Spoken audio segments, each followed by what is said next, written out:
Good morning, friends. So, in previous lecture, we have completed up to point number 21, right? In simple compound interest or time value of money, you can call it as. बराबर ना? तो चलो point number 22 onwards we'll continue. Okay? तो इसके पहले हमने simple interest, compound interest, future value, present value का formula detail में सीखा है. I hope you remember also. क्या फॉर्मूला है simple interest? PNR. Very good. Amount in case of simple interest, P in bracket 1 plus NR. Correct है. Compound interest के case में amount का formula P into 1 plus R का power N. And compound interest का formula है P into 1 plus R का power N minus 1. ये एक ब्रैकेट में, P इंटू आगे का जो भी था वो एक ब्रैकेट में था. क्या था? P इंटू 1 प्लस R का पावर N माइनस 1. ये कंपाउंड इंटरेस्ट का फॉर्मूला था. Future value is equal to present value into 1 plus R का power n.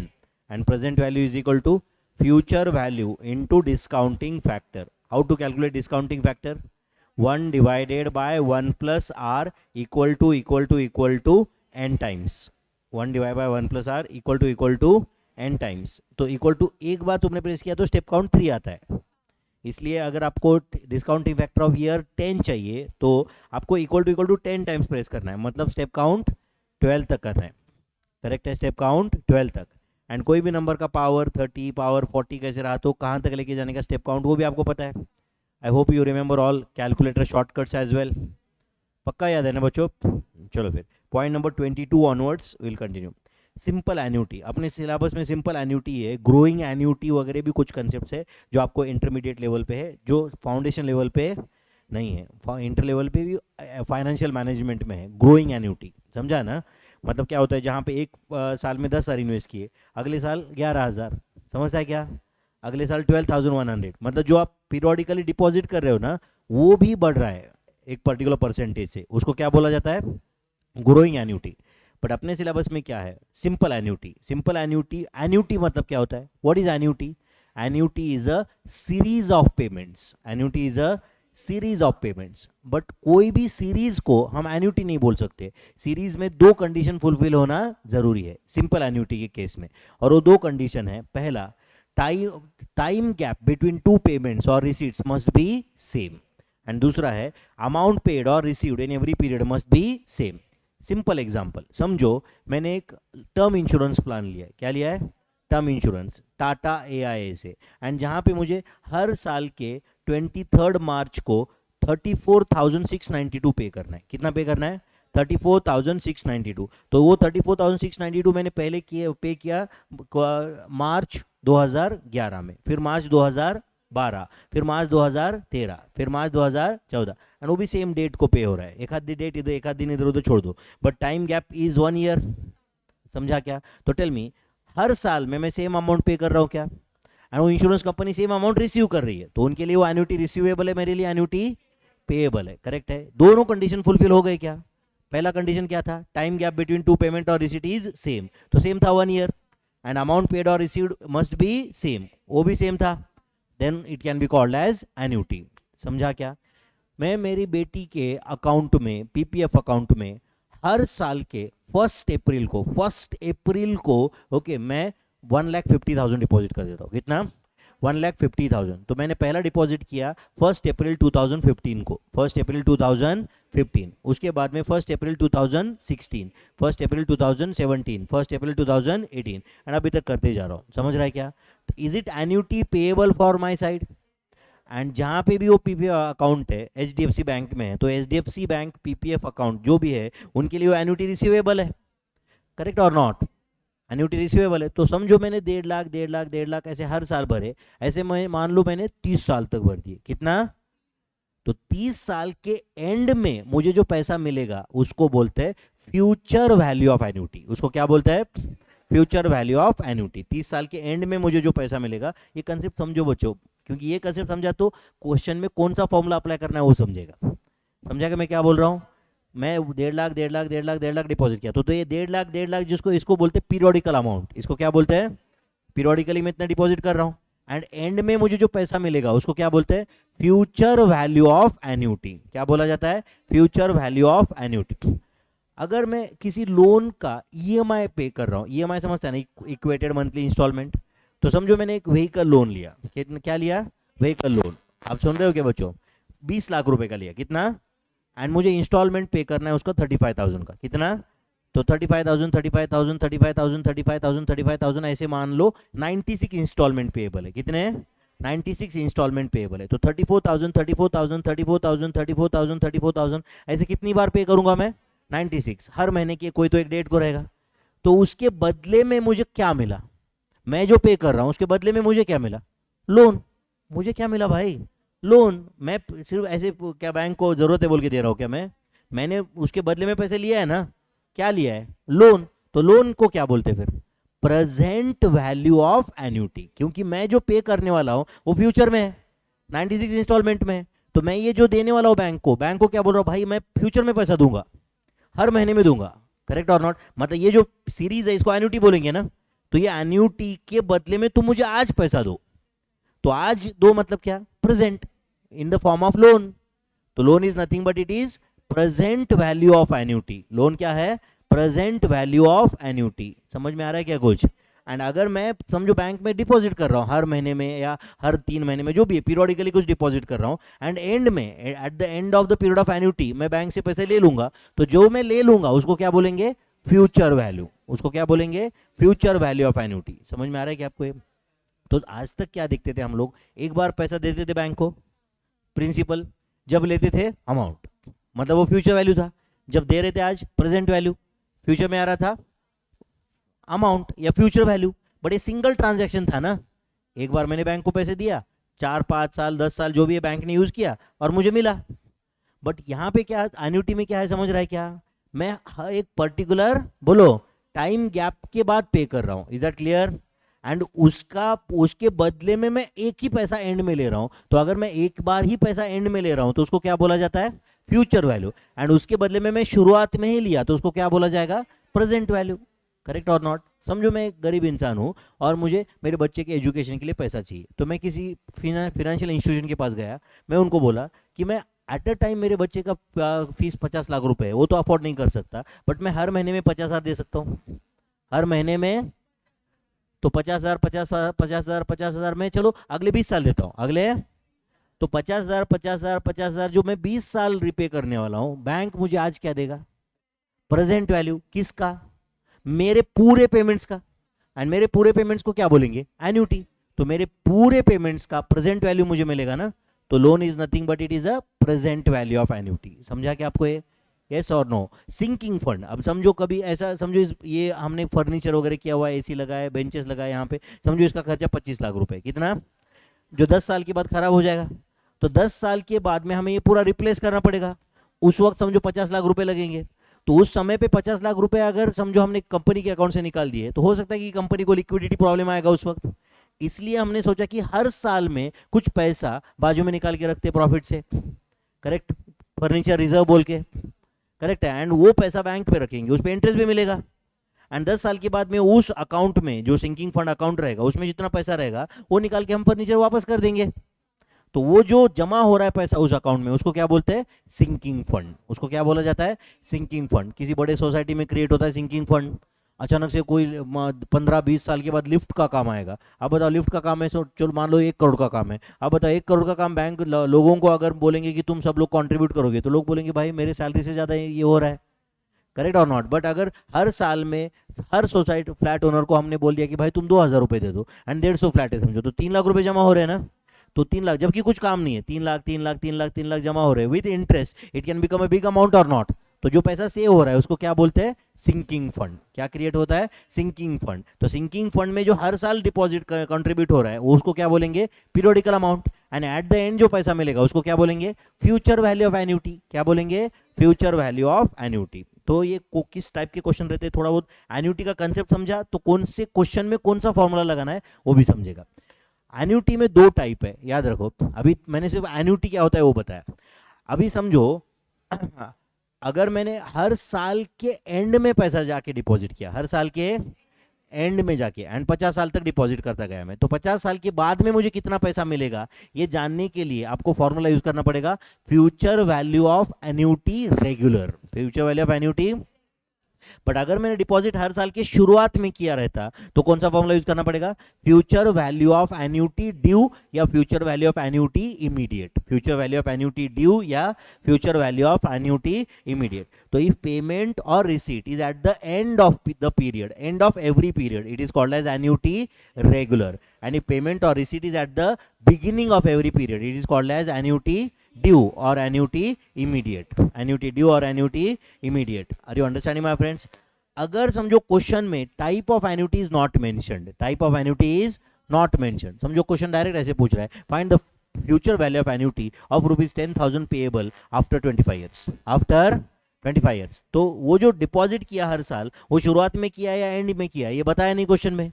So if nothing is mentioned in the question, it will be treated as annuity regular. If question is silent about type of annuity, it will be treated as annuity regular, my friends. Are you getting this? Okay. तो simple annuity is a series of payments or series of receipts. मेरे लिए payment है तो किसी के लिए receipt है ना. समझो मैंने एक फ्लैट ये लड़की को रेंट पे दिया है, एंड ये लड़की हर महीने की 1 तारीख को मुझे रेंट ला के देती है 10,000 रुपये. कितना? एंड ऐसा कॉन्ट्रैक्ट पीरियड है 5 ईयर्स. कॉन्ट्रैक्ट पीरियड कितना है? 5 ईयर्स, मतलब 60 मंथ्स है. तो can I say this is annuity payable for 60 months for that girl. And मेरे लिए क्या है? Annuity receivable. मेरे लिए क्या है ये? Annuity receivable. I hope you are getting this. चलो, simple annuity is a series of payments और रिसीट्स वेयर, हाँ बोलो क्या रहेगा पहला condition, when a series of payments और receipt is called as annuity.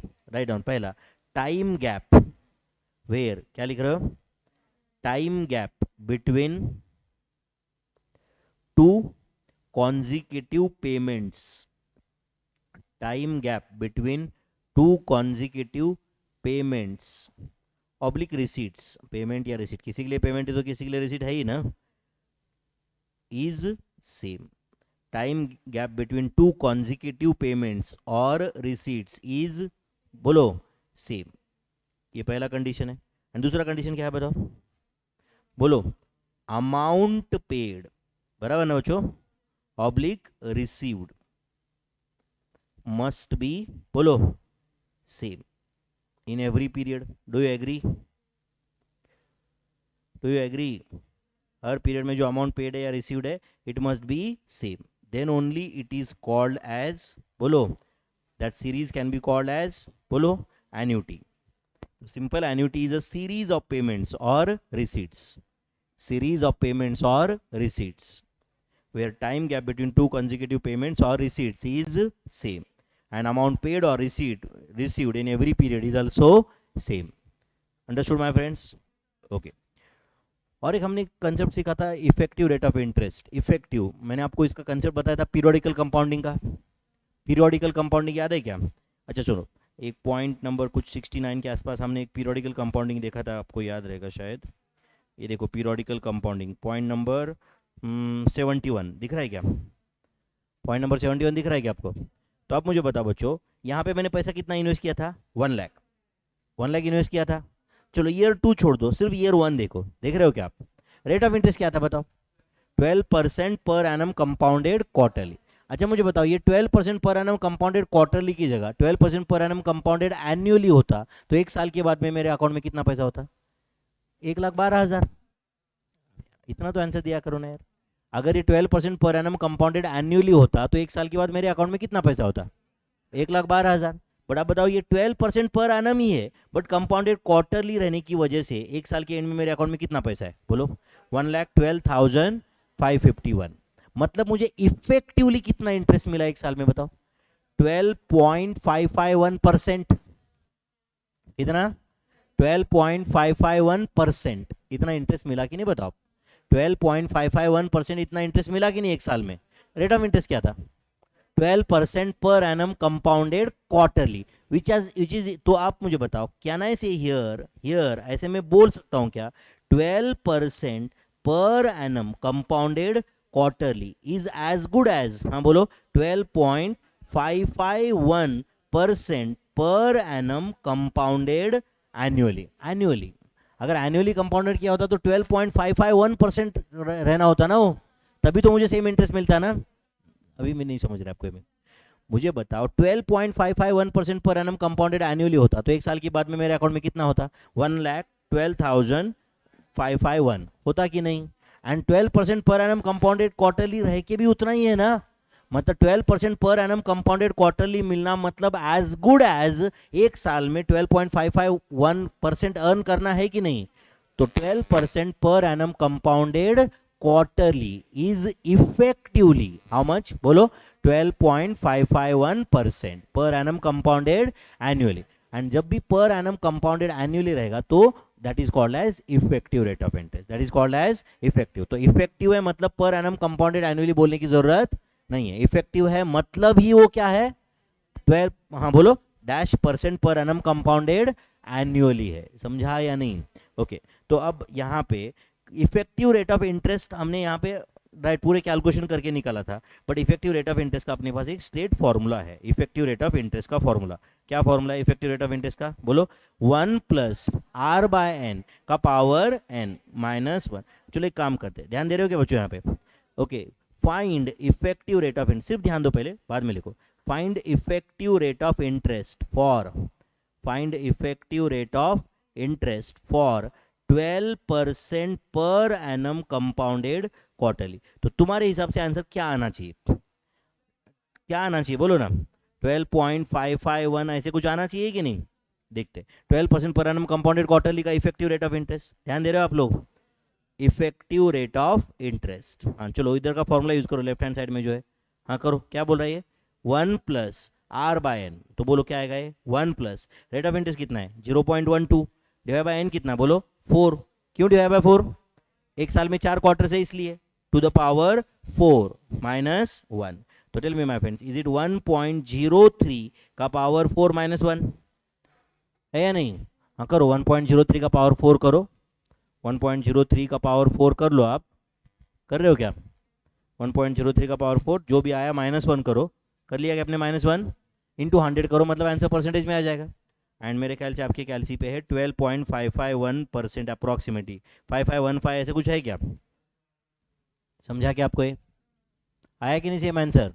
तो क्या formula effective rate of interest का 1 प्लस आर बाय एन का पावर एन माइनस 1, वेयर इस क्वेश्चन में इसमें जो आर रहेगा उसको क्या बोलते हैं हम लोग, nominal rate of interest. R को क्या बोलते हैं, तो आर लिखो वहां पे, R is nominal rate of interest, R is बोलो मेरे भाई nominal rate of interest, and N क्या है बताओ, बोलो number of conversion periods in a year.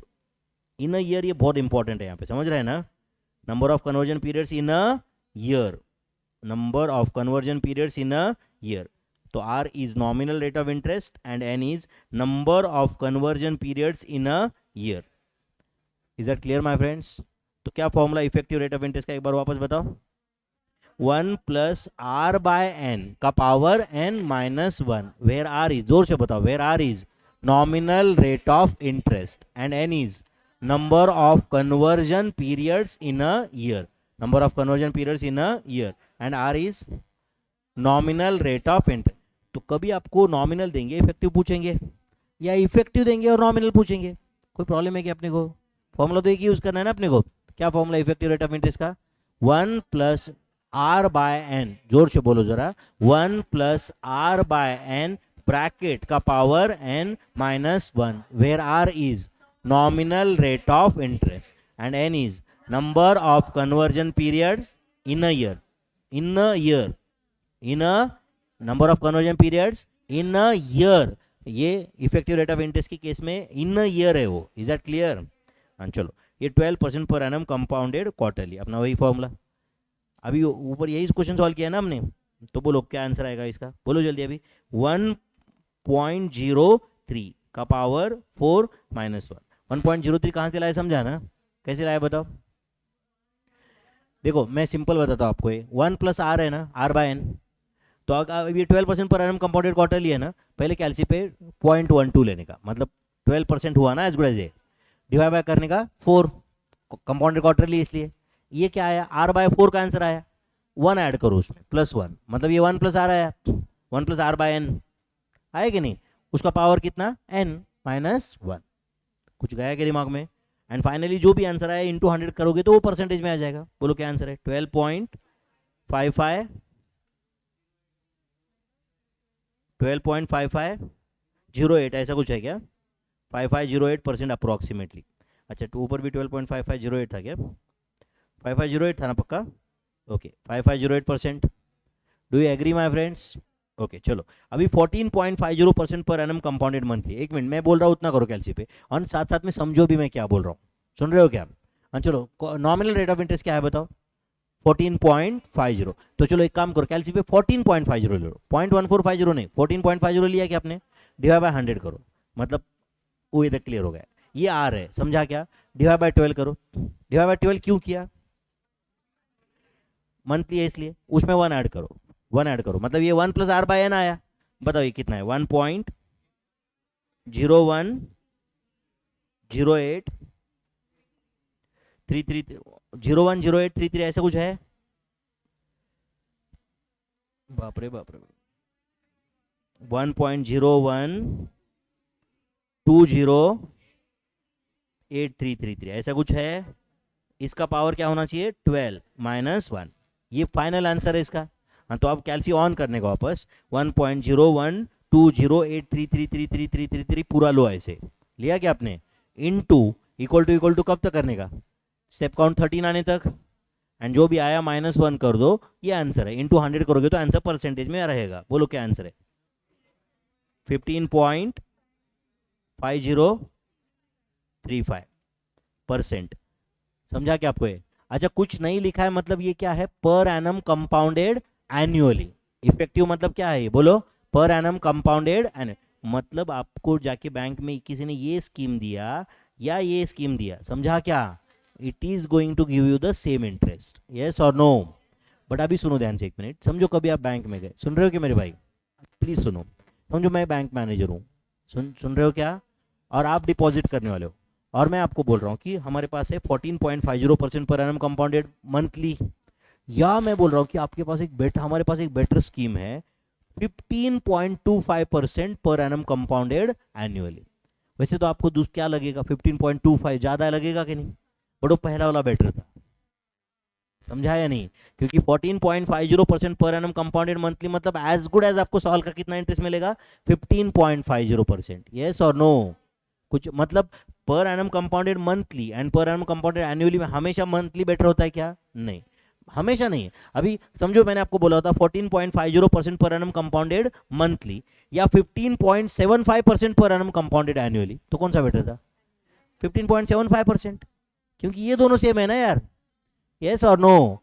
But अगर समझो मैं आपको बोला 14.50% per annum compounded monthly and 15.25% पर एनम कंपाउंडेड एनुअली, तो कौन आपके डिपॉजिट के एंगल से कौन सा बेटर है? पहला वाला बेटर है। बट लोन के एंगल से कौन सा बेटर है? सेकंड वाला। अगर आप लोन ले रहे हो तो फिर इंटरेस्ट देना है ना यार, तो आपको कम बेटर है ना फिर। तो आप बताओ कौन से सिचुएशन में कौन से रेट से आपका फायदा होगा, ये जानने के लिए नॉलेज जरूरी है या नहीं? या कल जाके आप बैंक पे छोड़ दोगे, ठीक है भाई तुम देख लेना, मेरे लिए जो बेस्ट है वो कर लेना आप, एंड आपको लगता है कि आपके लिए जो बेस्ट है वो सामने वाला करेगा? आपको ही समझना पड़ेगा ना ये, कि क्वार्टरली कंपाउंडिंग किया तो क्या होगा, डेली कंपाउंडिंग किया तो क्या होगा। इनफैक्ट कुछ जो कैश क्रेडिट अकाउंट वगैरह रहते हैं उसमें पर एनम कंपाउंडेड डेली होता है बैंक का रेट ऑफ इंटरेस्ट लोन पे, समझा क्या आपको? ये क्या रहता है? पर एनम कंपाउंडेड डेली, मतलब जो भी आपका लोन अमाउंट है समझो उस पर 12% रेट है, इंटू 12% इंटू 1/365 सेम डे होता है वो, समझा है नहीं?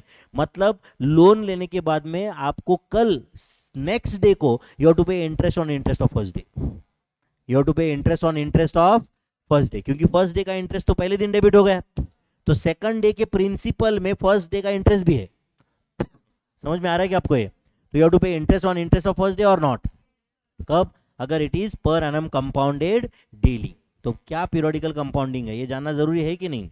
चलो नेक्स्ट क्या क्वेश्चन है? 18% per annum compounded semi annually, तो क्या करोगे कैलसी पे? पहले 18 ले लो, डिवाइड बाय 100 किया क्या आपने? फिर क्या करोगे? डिवाइडेड बाय 2, डिवाइड बाय 2 किया क्या हमने? तो क्या आया बोलो? 1 + 1 करके बताओ क्या आंसर है? 1.09 का पावर 2 -1 कर रहे हो क्या आप? 1.09 का पावर 2 -1, बोलो क्या आंसर आया? 18.18 या 81 ऐसा कुछ है क्या? अच्छा, कुछ नहीं लिखा है मतलब ये क्या है? क्या 18.81 इतना ही है? 18.81 इतना ही है क्या? 18.81% पर एनम कंपाउंडेड, क्या बोलो, एनुअली। चलो नेक्स्ट, 26.26% पर एनम कंपाउंडेड वीकली। तो क्या करोगे कैलसी पे, पहले 26.26 ले लो, डिवाइड बाय क्या करोगे 52, कंपाउंडेड वीकली है ना, डिवाइड बाय 52 किया क्या आपने, +1 करो और बताओ क्या आंसर है, 1.00505, ऐसा कुछ है क्या, का पावर कितना बोलो 52 -1। तो कैलसी पे वापस पहले से लेने का 1.005050 किया, क्या टाइप वापस आपने इनटू करके इक्वल टू कब तक, स्टेप काउंट 53 तक, जो भी आया -1 करो एंड इंटू 100 करो, आंसर परसेंटेज में आ जाएगा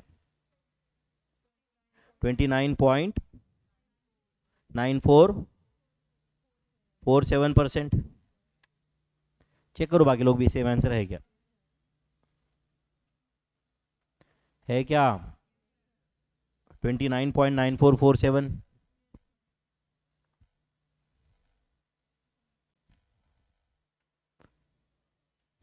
आ रहा है क्या, चलो नेक्स्ट, 22% पर एनम कंपाउंडेड मंथली। हाँ चलो बोलो कैलकुलेशन क्या करोगे, कैलसी पे 22 ले लो पहले, डिवाइड बाय 100 किया, क्या डिवाइड बाय 12 कर रहे हो क्या, फिर पर एनम कंपाउंडेड मंथली है, उसमें 1 ऐड करो और बताओ क्या है, 1.018333, ऐसा है क्या, तो 1.018333333 ऐसा पूरा ले लेना, का पावर कितना बोलो 12 -1 एंड फिर इंटू 100 करके फाइनल आंसर बता दो आप मुझे, 24.3596% अप्रोक्सीमेटली, 24.3596% पर एनम कंपाउंडेड, क्या बोलो एनुअली। इफेक्टिव है मतलब, देखो ये most of the times exam में एक क्वेश्चन तो रहता ही है इसका, इफेक्टिव से नॉमिनल पूछो या नॉमिनल से इफेक्टिव, समझ से आपको ये, तो आपको फॉर्मूला रखना है याद, सिर्फ एक ही, कौन सा, इफेक्टिव रेट ऑफ इंटरेस्ट, समझा क्या आपको, 1 + R/n ब्रैकेट का पावर n -1, समझ से आपको ये, where R is nominal rate of interest and n is number of conversion periods in a year, ठीक है। Next, effective rate of interest दिया है और नॉमिनल पूछा है, इफेक्टिव दिया है एंड नॉमिनल पूछा है, एक मिनट मुझे पहले कंप्लीट करने दो कैलकुलेशन, ध्यान दे रहे हो क्या आप, चलो यहाँ पे इफेक्टिव रेट ऑफ इंटरेस्ट दिया हुआ है, कितना है बोलो 0.18, इफेक्टिव 0.18 है ना, इज इक्वल टू, इफेक्टिव ये 0.18 है, इज इक्वल टू 1 + R/, ये ब्रैकेट का नीचे क्या रहेगा बोलो 4 का पावर 4 -1, डू यू एग्री, क्या ना, इसे ये सॉल्व करके अपने को R लाना है, डू यू एग्री, अरे यार इफेक्टिव रेट ऑफ इंटरेस्ट 18 था तो मैंने 0.18 लिख दिया ना, करेक्ट है क्या ना, तो आंसर अभी इसके ऊपर का जो टेबल था, क्या ना इसे उसका जो आंसर था अब वो क्वेश्चन है, करेक्ट है, इफेक्टिव दिया है एंड समझ रहा है ना, नॉमिनल निकालना है अपने को, तो अब इसके बाद में कैलसी पे कैसे करेंगे वो तो अब बता दो, ध्यान दे रहे हो क्या कैलसी पे, पॉइंट ले, एक मिनट इधर ध्यान दो, एक मिनट इधर ध्यान दो, बाद में करो जो करना है, 0.18 कैलसी पे है पहले, +1 करने का, तो क्या आएगा 1.18, तो 1.18 क्या है, 1 + R/4 का पावर 4 का आंसर है वो, मैं क्या बोल रहा हूँ पहले सुनो मेरे भाई, पहले तुमको इंस्ट्रक्शन समझ में आ जाते हैं ना, क्या बोल रहा है कोई वगैरह, अपने को सुनने के लिए बोल रहा है तो अपन ने क्या करना चाहिए, समझता है ना आपको, तो 1.18 कैलसी पे आ गया, समझा क्या, तो उसके बाद में वो किसका आंसर है, 1 + R/4 का पावर 4 है, तो दोनों साइड का 4th रूट लेना, मतलब कैलसी पे 2 बार स्क्वायर रूट, तो 1.18 के बाद में 2 बार स्क्वायर रूट प्रेस कर दिया आपने, तो कौन से किसका आंसर आया,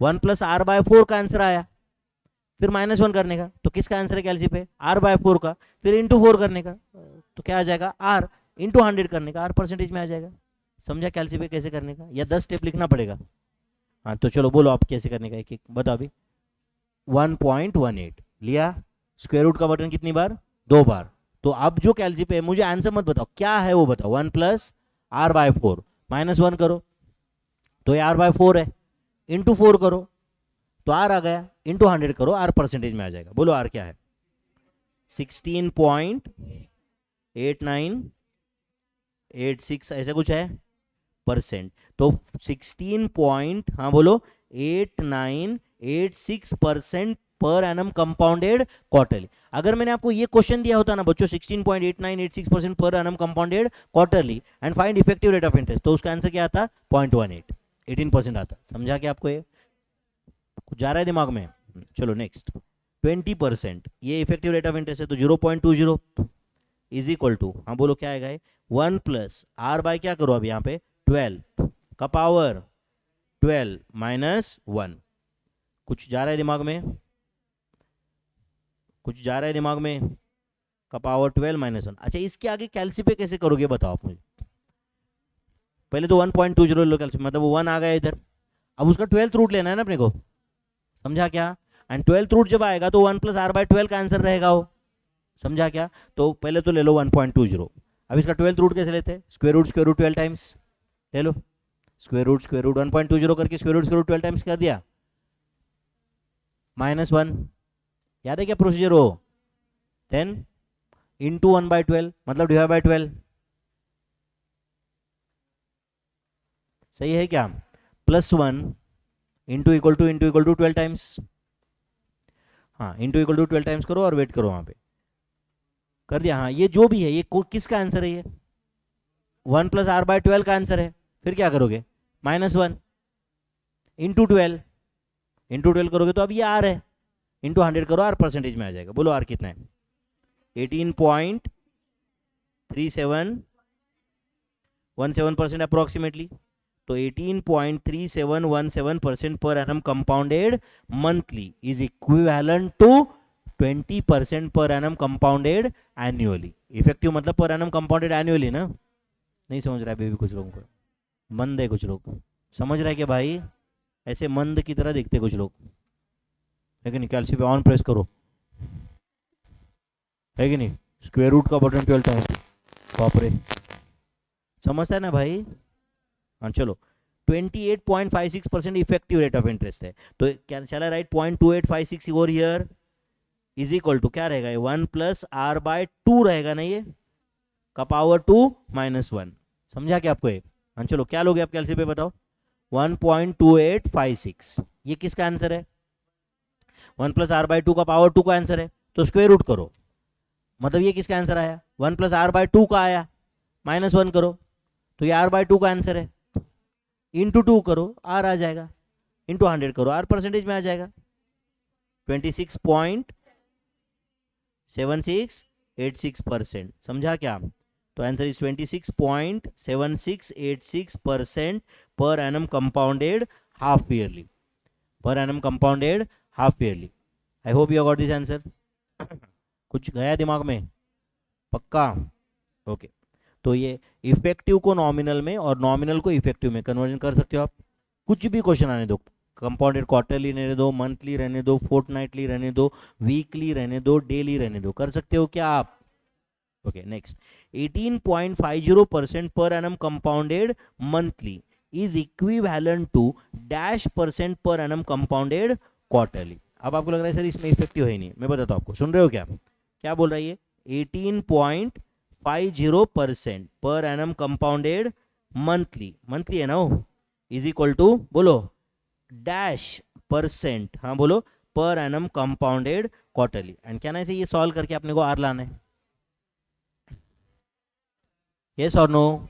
तो एक काम करेंगे, अब दोनों side nominal rate of interest ही है, तो दोनों को इफेक्टिव में कन्वर्ट करते हैं।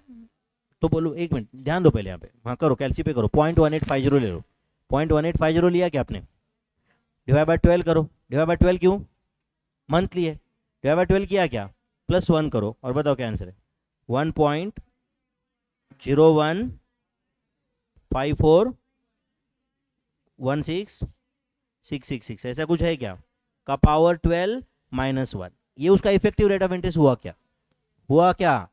एंड इधर बताओ ये क्या आएगा, 1 प्लस बोलो मेरे भाई r बाय 4 का पावर 4 -1, डू यू एग्री। हाँ चलो एक काम करो, 1 पॉइंट अभी कैलसी ऑन करो और करो 1.015416666666 पूरा लिया कैलसी पे, एंड का पावर 12 का आंसर बताओ मुझे, का पावर 12 परसेंटेज करके नहीं, जो भी है वो करके बताओ, 1.0154166666 का पावर 12 का आंसर बताओ, 1.20152123 ऐसा कुछ है। अच्छा सुन रहे हो क्या, -1 दोनों साइड में है, तो क्या ना से वो कैंसिल हो गया, can I say that, is equal to, ये क्या आएगा बोलो, 1+r/4 का पावर 4। Do you agree? तो अभी आपके कैलसी पे 1.20152123 है क्या वो पूरा? वो क्या है, 1+r/4 का पावर 4 का आंसर है। तो स्क्वायर रूट का रूट करो 2 बार, मतलब 4th रूट आ गया। तो क्या है, किसका आंसर आया? 1+r/4 का आया, -1 करो तो r/4 का आंसर आया, इंटू 4 करो r आ जाएगा। बताओ कितना है, इंटू 100 करके आंसर बताओ। 18.7866%। हाँ बोलो, पर एनम कंपाउंडेड क्वार्टरली। कुछ गया दिमाग में? तो जो मिसिंग नंबर है क्या है उसका आंसर समझा क्या आपको? ये 18.7866% पर एनम कंपाउंडेड क्वार्टरली। तो जब दोनों नॉमिनल है तो हमने क्या किया, समझा क्या, दोनों को इफेक्टिव में कन्वर्ट कर दिया ना, एंड आंसर आया। थोड़ा बहुत कैलकुलेशन में कंफर्ट रहेगा, ऐसे ही मानता हूँ मैं, है या नहीं? ऐसा लग रहा है कि हर बार कुछ अलग कैलकुलेशन कर रहे हैं, सेम ही फंडा है, समझ रहा है क्या आपको ये?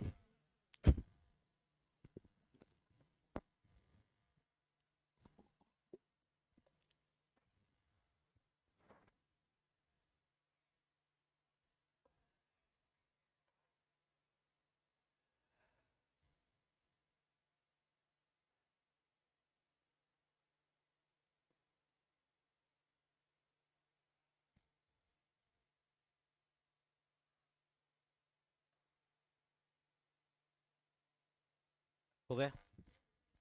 चलो नेक्स्ट क्वेश्चन क्या है बताओ। 20.86% per annum compounded quarterly is equal to -% per annum compounded half yearly. अब प्रीवियस क्वेश्चन की तरह ही है कि नहीं? हाँ करे क्या बताओ आप मुझे, लेफ्ट हैंड साइड बताओ क्या है। 1 प्लस, बोलो जल्दी, 0.2086 डिवाइडेड बाय 4 का पावर 4 -1 इज इक्वल टू, हाँ बोलो, 1+r/2, 2 रहेगा ना, ब्रैकेट का पावर 2 -1। क्या ना, इसे -1 कैंसिल हो गया पहले तो अब कैसे करूँगा, इतना समझा क्या? अच्छा, इसके बाद में आप डायरेक्ट कर सकते हैं क्या, मुझे बताओ? डायरेक्ट कैलसी पे आंसर ला सकते हैं क्या हम लोग? करो कैलसी पे, 0.2086 डिवाइडेड बाय 4, 0.2086 किया क्या आपने, डिवाइड बाय 4 किया, उसमें 1 ऐड करो, किया, क्या आया बताओ मुझे? 1.05215, यहाँ तक आया। ये ब्रैकेट का पावर 4 इज इक्वल टू क्या है बोलो, 1+r/2 का पावर 2। Do you agree? अभी क्या करेंगे, दोनों साइड का स्क्वायर रूट, दोनों साइड का स्क्वायर रूट। अच्छा, दोनों साइड का स्क्वायर रूट किया तो क्या आएगा, 1.05215 का स्क्वायर हुआ ये, इज इक्वल टू 1+r/2। नहीं समझा आपको ये पावर 4 का स्क्वायर रूट मतलब 4 सेकंड रूट ना, समझा क्या? अब तो डायरेक्ट कैलसी पे आ जाएगा ना यार। 1.05215 का स्क्वायर करो आप, किया क्या? ये स्क्वायर करने के बाद जो भी आंसर आया, ये किसका आंसर है, 1+r/2 का है, तो -1 करो, r/2 का आंसर आया, इंटू 2 करो, r आ जाएगा, इंटू 100 करो, r परसेंटेज में आ जाएगा। बोलो आंसर, 21.4039% पर एनम कंपाउंडेड हाफ ईयरली। समझा क्या आपको ये? पर annum compounded half yearly is equivalent to 20.86% per annum compounded quarterly. Got this answer my friends? पक्का? Yes.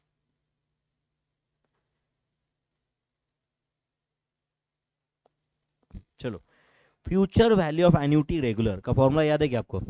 ये फॉर्मूला कब यूज करना रहता है मालूम, समझा है क्या आपको? Future value of annuity regular का फॉर्मूला कब यूज करना रहता है? अगर हम लोग कुछ पैसा डिपॉजिट कर रहे हैं हर साल हर महीने में जो भी है, एंड एंड में कितना पैसा मिलेगा, उसको क्या बोलते हैं, future value of annuity. Correct है? अगर हमने डिपॉजिट हर साल के या हर पीरियड के एंड में किया है तो रेगुलर, शुरुआत में किया है तो ड्यू या इमीडिएट। तो future value of annuity regular का फॉर्मूला है पीरियोडिकल अमाउंट, मतलब जो हर साल में या हर पीरियड में डिपॉजिट करते हैं वो पीरियोडिकल अमाउंट। आज के बाद मैं इसको पी ए ऐसे बोलूँगा, पीरियोडिकल अमाउंट, समझा क्या? इनटू, हाँ बोलो क्या रहेगा, 1+r का power n -1 divided by r। ऐसे कुछ याद है आपको?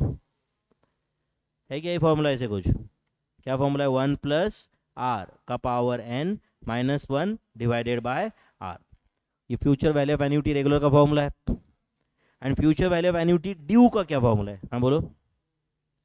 Periodical amount into 1 plus R bracket का power n minus 1 divided by R, and ये जो भी आया इनटू 1 प्लस आर, तो सिर्फ इनटू 1 प्लस आर मल्टीप्लाई होता है। समझता है क्या? एक साल का और एडिशनल इंटरेस्ट, क्योंकि हर साल की शुरुआत में डिपॉजिट हो रहा है ना। Are you getting this? तो इनटू 1 प्लस आर कर दिया तो क्या मिलेगा? Future value of annuity due. Next, annuity when it is called as annuity regular और when it is called as annuity due और इमीडिएट। तो यहाँ पे क्या लिखा है? एन्युटी रेगुलर के नीचे क्या लिखूँ मैं? बोलो। पेमेंट और receipt is at the end of every period, is at the, बोलो, end of every period. Payment और receipt is at the end of every period, end annuity due या एन्युटी इमीडिएट में payment oblique receipt is at the, बोलो मेरे भाई, beginning of every period, is at the beginning of every period. Payment oblique receipt is at the beginning of every period. Is at the beginning of every period. कुछ गया दिमाग में? Next, present value of annuity regular का क्या formula है? Direct लिखा हुआ है, आपको पढ़ना है सिर्फ। क्या फॉर्मूला है? Periodical amount into annuity factor. How to find annuity factor याद है क्या आपको? याद है क्या? How to find annuity factor? मैंने आपको कैलकुलेटर शॉर्टकट में बताया था। 1 divided by 1 plus R equal to N times press करने का एंड ग्रैंड टोटल। एंड क्या प्रेस करने का? Grand total. समझता है क्या आपको ये? And equal to N times press कर दिया मतलब क्या आ जाता है? डिस्काउंटिंग फैक्टर आता रहता है हर साल का। एंड लास्ट में आपने जीटी प्रेस कर दिया तो क्या आ जाता है? Annuity factor. क्या आ जाता है? Annuity factor. And present value of annuity due का क्या फॉर्मूला है? Periodical amount into annuity factor into 1 plus R. Periodical amount into annuity factor into 1 plus R. समझ में आ रहा है? चलो क्वेश्चन पढ़ो। पॉइंट 32, हाँ पढ़ो। Mister A invested ₹500 at the end of each year. आराम से पढ़ो। At the end of each year for how many years? 30 years. Find amount to be received at the end of 30 years if money 16% effective. मतलब पैसा तुम्हें 16% interest देता है। अब बताओ, आपको एक सिंपल लैंग्वेज में बताओ क्या क्वेश्चन है। मैंने हर साल में जाके कितना पैसा डिपॉजिट किया? 500 रुपये। एंड मुझे 30 साल के बाद में एंड में कितना पैसा मिलेगा, ये क्वेश्चन है। तो मुझे कौन सा फॉर्मूला यूज़ करना पड़ेगा? अच्छा, ये direct amount in case of compound interest का फॉर्मूला यूज़ करके चलेगा क्या? नहीं। कब चलता वो? अगर मैंने आज 500 रुपये डिपॉजिट किए, मुझे 30 साल के बाद निकालना है। वो होता तो अमाउंट का फॉर्मूला यूज़ करता ना यार। मैं ये 500 रुपये क्या मैंने एक बार डिपॉजिट किया है क्या? नहीं, हर साल है। मतलब ये सिंगल ट्रांजैक्शन है ही नहीं ना कि एक बार मैंने डिपॉजिट कर दिया 30 साल के बाद निकाल लिया। ऐसा होता तो अमाउंट का फॉर्मूला यूज़ कर भी लेता मैं। करेक्ट है? तो कौन सा फॉर्मूला यूज़ करना पड़ेगा यहाँ पे बताओ? Future value of annuity regular. And ये future value of annuity regular तुम फाइंड कर रहे हो, मतलब ही you are finding out amount that you will receive after 30 years. Yes और no? Amount to be received after how many years? बोलो। 30 years is equal to, बताओ formula क्या है? पी ए मतलब periodical amount into 1 plus R का power n minus 1 divided by R. अब ये तो मैं आपको समझाने के लिए लिखना पड़ रहा मेरे भाई। अब मुझे बताओ, एग्जाम में अगर मुझे ये क्वेश्चन सॉल्व करना होता तो मैं ये दोनों लाइन तो लिखता क्या? डायरेक्ट फॉर्मूला यूज कर लेता ना यार। है या नहीं? बोलो, पीरियोडिकल अमाउंट कितना है? ₹500 into 1 plus R is it 1.16 का पावर 30 माइनस 1 डिवाइडेड बाय 0.16। अच्छा, ये कैलसी पे हो जाएगा क्या? अभी बताओ इसके आगे कैसे करोगे? पहले ब्रैकेट का आंसर फाइंड करोगे ना? क्या करोगे बताओ? 1.16 इंटू इक्वल टू कब तक? स्टेप काउंट 31 आने तक। जो भी आया -1 करोगे, डिवाइड बाय 0.16 करोगे, एंड ये जो भी आया इंटू ₹500 करके फाइनल आंसर बताओ। 2,65,000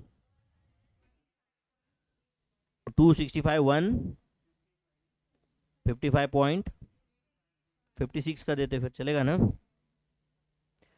समझ रहे हैं मैं क्या बोल रहा हूँ?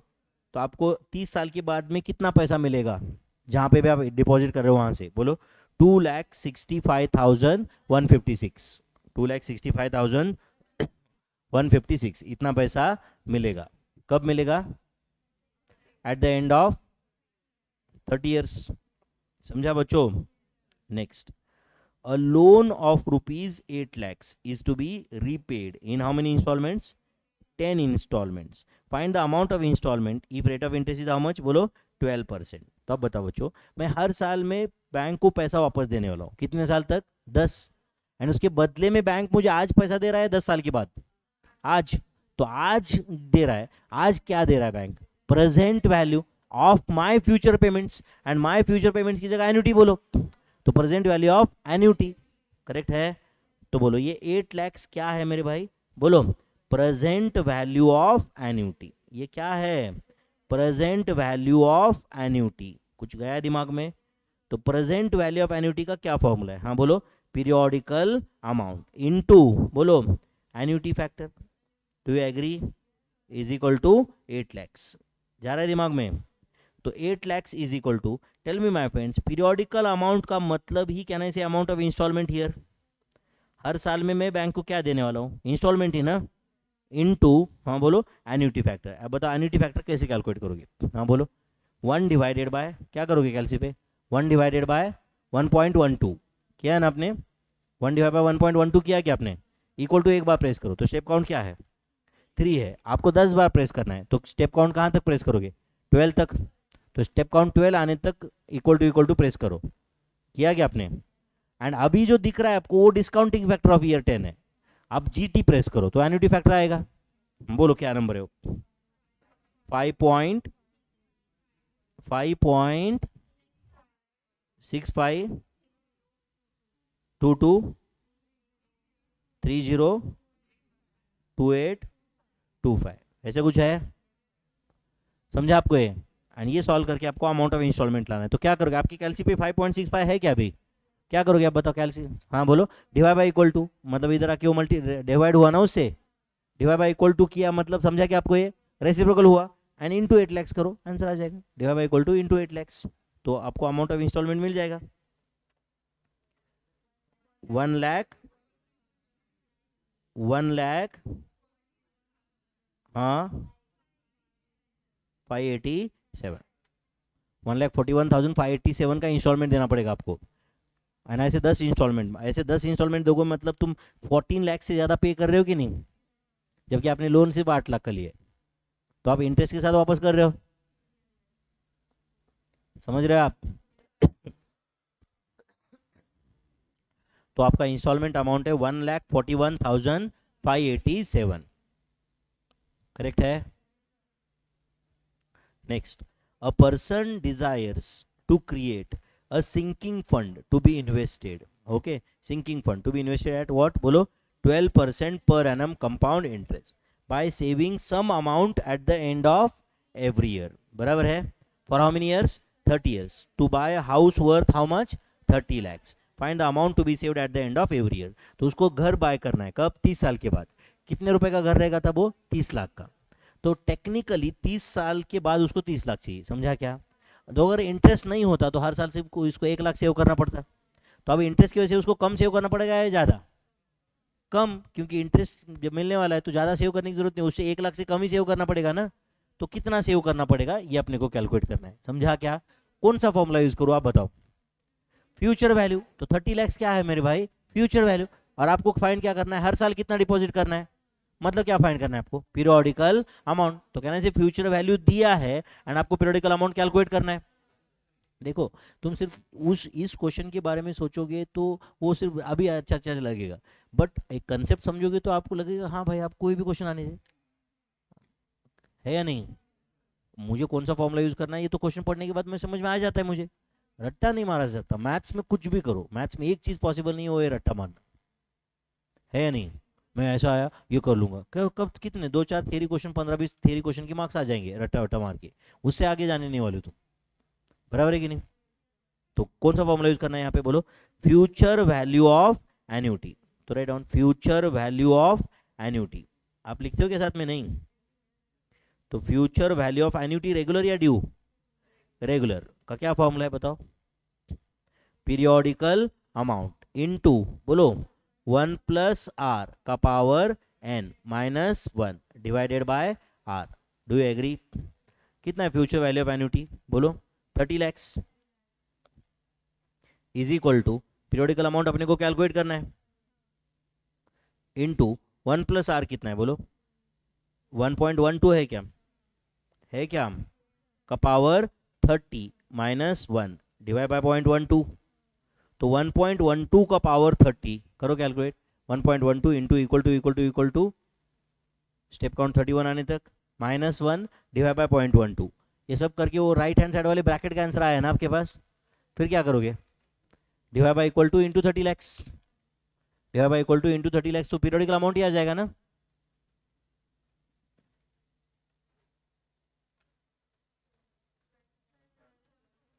कितना रहा है? 12,441. तो 1 लाख रुपए छोड़ो, आपको 431. तो आपको सिर्फ 12,431 रुपीज सेव करना है हर साल बच्चों. समझ रहा है कि आपको? 2 सेकंड के लिए आपको लगा था कि नहीं लाख रुपए सेव करना पड़ेगा करके. आपको 12,431 सेव करना है हर साल 30 साल तक, और आपके अकाउंट में 30 लाख रहेंगे 30 साल के बाद. समझ रहा है क्या? बाकी rest is taken care by the interest. समझ है कि आपको? ये 12,431 रुपीज़ ही आपको सेव करना है हर साल. समझ है कि आपको? ये आपको शुरुआत में ऐसा लगता है कि सर इतना सेव करके कुछ, मतलब 12,431 सेव करना साल भर का, मतलब महीने भर का 1,000 रुपये करीबन. महीने भर का 1,000 रुपये, मतलब आपका चाय का पैसा, लिटरली चाय का ही. करेक्ट है कि नहीं? तो सिर्फ चाय का पैसा आपने सेव कर दिया 30 साल तक, आपके अकाउंट में 30 लाख रुपए रहेंगे. येस और no? Are you getting this? बहुत सारे लोगों के लिए ऐसे कैलकुलेशन कर लिया ना कि वो चाय पे, सिगारेट पे, ऐसे छोटी मोटी आदतों पे जितना स्पेंड करते हैं ना, अगर हर साल कितना स्पेंड करते हैं, एक सिंपल 12-15% इंटरेस्ट के साथ में अगर उसका कैलकुलेशन कर लिया, तो पता चलता है कि वो लाइफ टाइम में 10 करोड़ रुपए के सिगरेट पिए. समझता है क्या आपको? आपको लगता है कि नहीं सर इतना कैसे होता है? With interest. अभी आपने 12,000 ही सेव किया ना. कितने सालों तक? कितने साल तक? 30 साल. तो आपने वैसे देखा जाए तो 3.5-4 लाख रुपए सेव किए सिर्फ, एंड इंटरेस्ट के साथ में वो है 30 लाख. मतलब 25 लाख से ज़्यादा इंटरेस्ट है. जो 30 लाख रुपए आपको एंड में मिल रहे हैं ना, उसमें आपका प्रिंसिपल है 3.5-4 लाख रुपए, ज़्यादा से ज़्यादा 26 लाख रुपए इंटरेस्ट है उसमें, आपको जो पैसा मिल रहा है उसके एंड में. समझ रहा है क्या? मतलब समझो मैं मेरी बेटी का अकाउंट में मैंने बोला था 1.5 लाख रुपए डिपॉजिट कर रहा हूँ मैं. समझा क्या? समझो मेरी बेटी 30 साल के बाद में जब हो जाएगी, तब वो पूरा पैसा जब निकालेगी ना, तो जितना पैसा उसको मिल रहा है ना, पता चला कि उसमें 90% इंटरेस्ट ही है. समझा है नहीं? 90% क्या है? इंटरेस्ट है. क्योंकि कब से डिपॉजिट हुआ है ना वो? क्योंकि मैंने जो मेरा पहला डिपॉजिट किया है 2014 में, समझ में आ रहा है क्या? 1.5 लाख रुपए. तो 1.5 लाख जाके अभी समझो, इमेजिन करो कि अभी उसे 20 लाख हुआ है. कितना हुआ है? 20 लाख हुआ है. समझ रहे हो क्या? तो अभी वो 20 लाख भी, तो पीपीएफ पे 8-8.5% इंटरेस्ट मिलता है, तो 20 लाख का 8-8.5% भी 1.5 लाख के ऊपर होता है. मतलब अब मैं हर साल जब 1.5 लाख डिपॉजिट कर रहा हूँ, तो उसमें इंटरेस्ट भी 1.5 लाख ऐड हो रहा है. एंड अब और यही कुछ साल चलता गया ना बच्चों, समझ रहा है क्या? तो मैं 1.5 लाख डिपॉजिट करूंगा और हर साल का इंटरेस्ट रहेगा 4 लाख. मतलब हर साल उसका अकाउंट 5.5 लाख रुपए से ऊपर आ रहा है, जबकि मैं डिपॉजिट 1.5 लाख ही कर रहा हूँ. समझ रहा है क्या? एंड हर साल 5.5, एंड ये और कुछ सालों तक तो और भी ज्यादा इंटरेस्ट रहेगा ना. मतलब हर साल उसके अकाउंट का पैसा 31 मार्च को 6-7 लाख रुपए बढ़ रहा है, जिसमें मैं डिपॉजिट सिर्फ 1.5 लाख कर रहा हूँ. बट पहले का इंटरेस्ट भी तो आ रहा है ना उसमें. एंड पहले का जितने ज्यादा समय तक वो पैसा होल्ड रहेगा वहां पे, उतना ज्यादा इंटरेस्ट बढ़ेगा ना. Are you understanding this? तो इमेजिन करो जिसके पीपीएफ अकाउंट 25-25, 30-30 साल पहले अकाउंट ओपन है. समझा क्या? At the time of birth समझो किसी ने अकाउंट ओपन करके रखा है पीपीएफ, एंड एक पैसा नॉर्म जितना पॉसिबल है अपने अपने लेवल से भी पैसा भरा है उसमें. समझ रहा है क्या? It becomes a huge amount और not? Becomes a huge amount. Are you understanding this? जैसे हम बहुत सारी चीज़ें जो हमारे है इंडिया में है, वो एक्चुअली सोचने लायक है. जैसे कि समझो, एक मैं किसी को क्रिटिसाइज नहीं कर रहा हूँ, किसी को गलत नहीं बोल रहा हूँ, बट समझो ये लड़की की शादी में समझो उसके पापा 50 लाख रुपए स्पेंड करते हैं, जो इंडिया में बहुत नॉर्मल है. 10-15 लाख रुपए तो कोई भी स्पेंड कर लेते. करेक्ट और नॉट? कोई भी उठ के. करेक्ट है? 50-60 लाख स्पेंड करना मामूली सी बात है इंडिया में. करेक्ट है? इससे बहुत ज़्यादा स्पेंड करने वाले भी लोग हैं. करेक्ट और नॉट? तो हम लोग क्या करते हैं, मुकेश अंबानी की शादी देखते हैं और हमें सोच लगता है कि भाई ये स्पेंड करता है तो वो तो कल्चर है अपना भाई, बट उसका नेटवर्थ है 15 लाख करोड़। समझ रहा है क्या?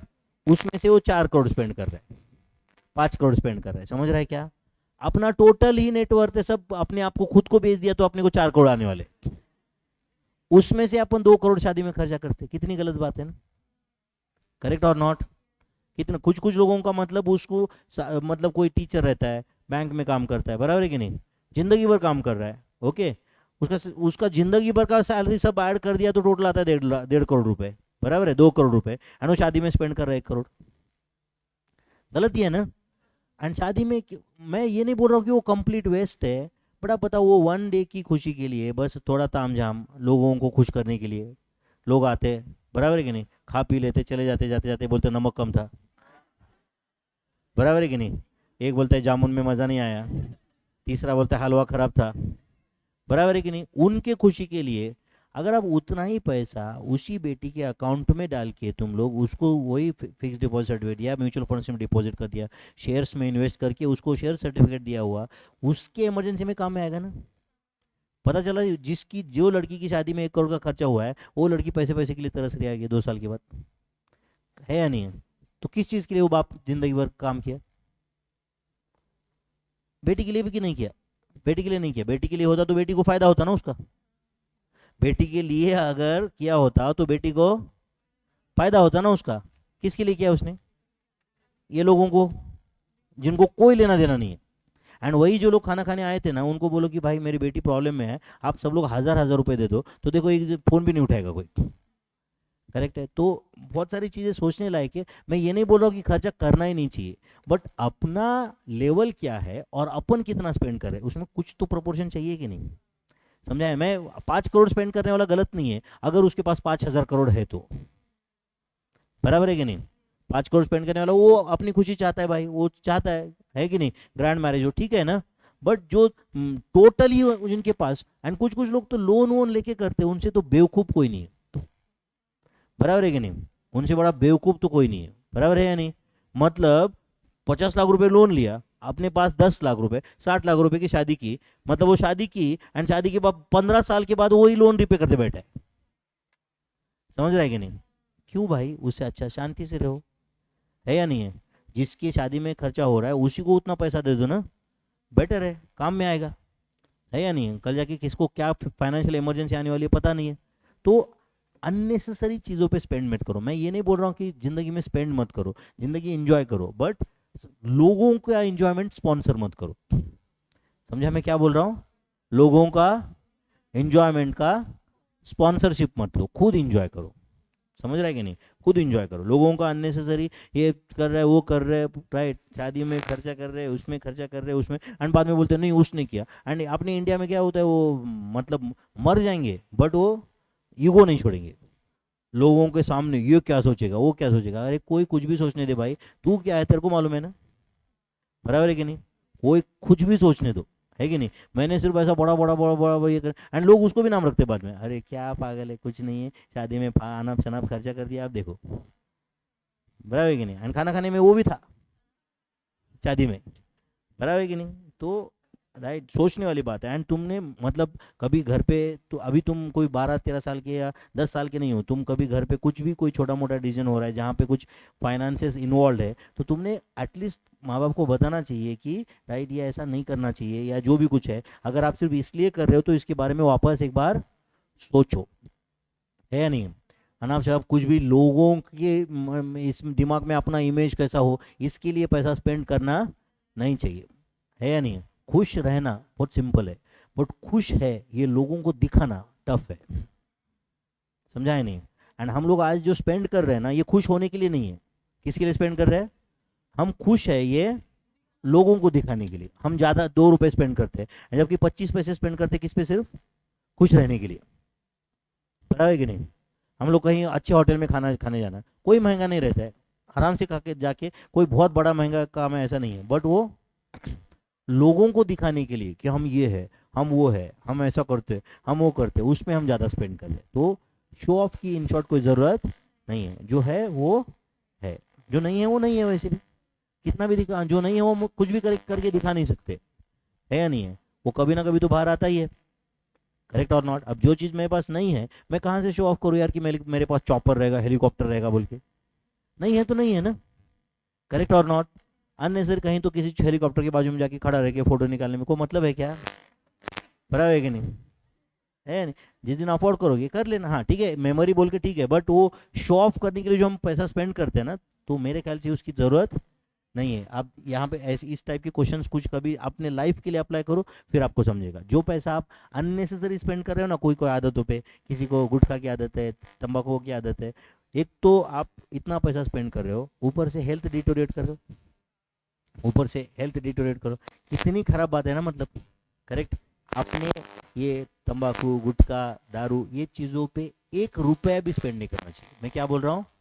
1 रुपया भी तुम्हारा नहीं जाना चाहिए। Are you getting this? हजारों करोड़ों रुपए वो छोड़ो, 1 रुपया भी तुमने स्पेंड नहीं करना चाहिए ये सारी चीज़ों में। आप समझ रहे हो क्या? क्योंकि एक तो तुम हेल्थ डिटोरेट कर रहे हो, ऊपर से तुम्हारा क्रूशियल पैसा स्पेंड कर रहे हो, जो तुम्हारे लिए फ्यूचर में एक बहुत बड़ा अमाउंट बन सकता था अगर आपने प्रॉपरली इन्वेस्टेड रखा होता तो। बराबर है? चलो, पॉइंट नंबर 35। राहुल इन्वेस्टेड कितना बोलो? 70,000 in a bank at a rate of how much बोलो? 6.5% per annum simple interest. Okay, he received 85,925 at the end of the term. Okay, find out the period for which the sum was invested by Rahul. सबसे पहले तो बताओ, ये question simple interest का है compound का है? सिंपल का कौन सा फॉर्मूला यूज करना पड़ेगा? Amount is equal to P into 1 plus N R. Amount दिया है क्या? अमाउंट दिया है क्या? कितना है? 85,925। प्रिंसिपल दिया है क्या? दिया है 70,000। 1 प्लस एन कितना है पता नहीं। रेट ऑफ इंटरेस्ट कितना है बोलो? 0.0650 या 6.50 लिखो, 0.0650। अब ये सॉल्व करके अपने को एन लाना है, बराबर है बच्चों? The period for which amount was invested. अच्छा, इसके बाद का काम कैलसी पे होगा क्या डायरेक्ट? हाँ करो। 85,925 किए क्या बच्चों? डिवाइड बाय 70,000, डिवाइड बाय 70,000 किए क्या आप लोग? ये जो भी आया -1 करो, -1 किया क्या आपने? फिर जो भी आया divided by 0.0650, divide by 0.0650 is equal to, बताओ आंसर, 3.50 ईयर्स। तो कितने साल के लिए पैसा इन्वेस्टेड था? 3.50 ईयर्स। टफ था बच्चों ये? अच्छा, ये समझते हैं ना कैलसी पे कि आप इसके बाद 10 स्टेप करना चाहिए, लिखना चाहिए अपने 85,925 डिवाइड बाय 70,000 ऐसे करना चाहिए क्या? अब इतना कैलकुलेशन अपने को डायरेक्ट आना चाहिए, है या नहीं? चलो next. Kapil deposited some amount in a bank for how many years? 7.5 years at a rate of 6% per annum simple interest. Kapil received 1,01,500 at the end of the term. Compute the initial deposit. चलो बताओ कौन सा formula use करके क्या find करना है? बोलो। मेरे ख्याल से 1,01,500 ये अमाउंट है और अपने को प्रिंसिपल फाइंड करना है। ये समझना चाहिए यार, मैंने फॉर्मूला लिखने के बाद तो किसी को भी आता है यार, समझता है क्या? तो चलो, अमाउंट इज इक्वल टू क्या फॉर्मूला यूज करो बोलो? P इन ब्रैकेट 1 प्लस NR। अमाउंट कितना है? 1,01,500। ये उसको मिला है एंड उसने कितना इन्वेस्ट किया था ये फाइंड करना है। तो P फाइंड करना है अपने को, P इंटू 1 प्लस N कितना है बच्चों? 7.5 इंटू R कितना है? 0.06। तो अब बताओ कैलसी पे कैसे करोगे?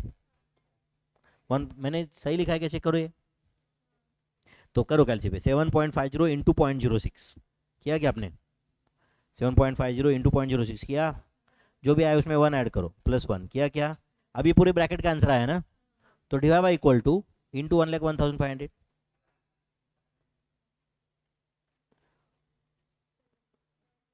कितना?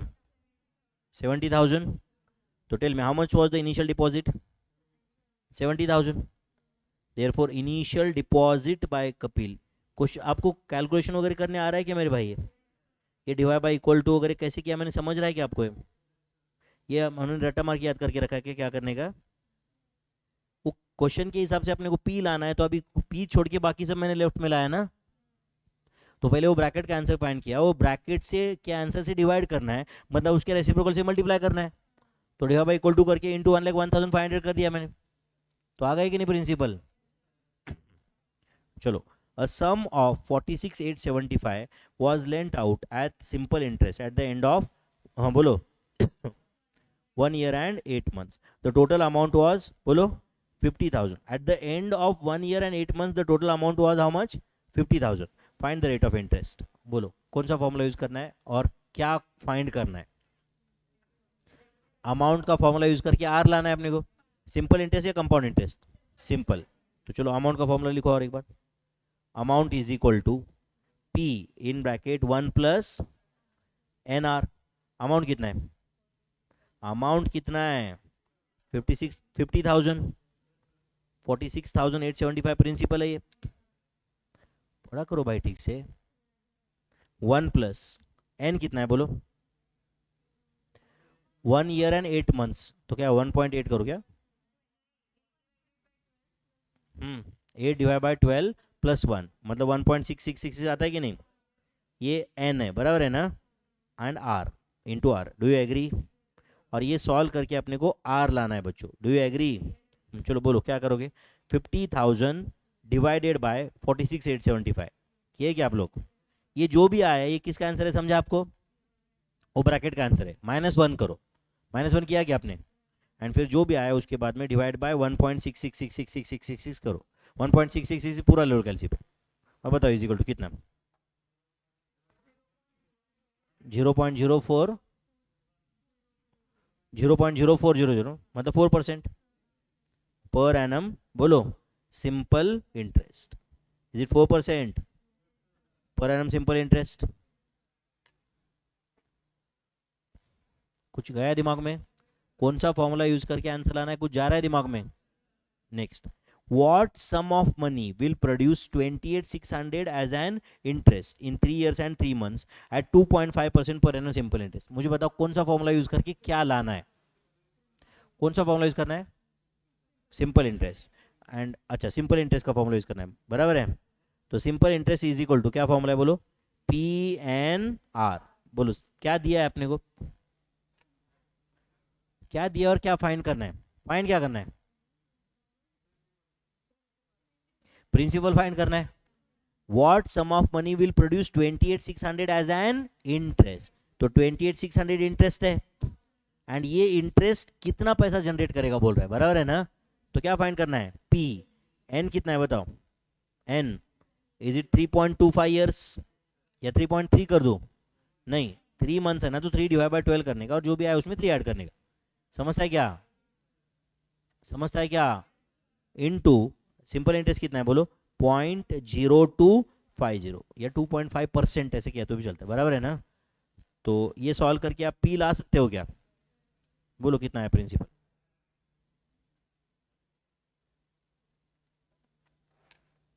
हम्म 3,52,000 एग्जैक्ट। Is it 3,52,000? मतलब 3,52,000 पे 28,600 इंटरेस्ट आएगा, समझा ना? कितने समय में? 3 years and 3 months में। यस और नो? सिंपल इंटरेस्ट दिया है, एन दिया है, आर दिया है, पी लाना है। बहुत बड़ी बात थी क्या? कैलकुलेशन जमा क्या कुछ कैसे किया कैलसी पे बताइए? 28,600 डिवाइड बाय 3.25 डिवाइडेड बाय 0.0250, तो आंसर आया रहेगा। Next, sum required to earn monthly interest of ₹1200 at 18% per annum simple interest is. हाँ चलो बोलो, ये 1200 क्या है? एक महीने का इंटरेस्ट है, तो कौन सा फॉर्मूला यूज करो? Simple interest is equal to P N R. कितना है सिंपल इंटरेस्ट एक महीने का? 1200। प्रिंसिपल अपने को फाइंड करना है। एन कितना है? 1/12। एक मंथ मतलब कितने ईयर्स? 1/12 ईयर्स। यस और नो? एंड आर कितना है बोलो? 0.18।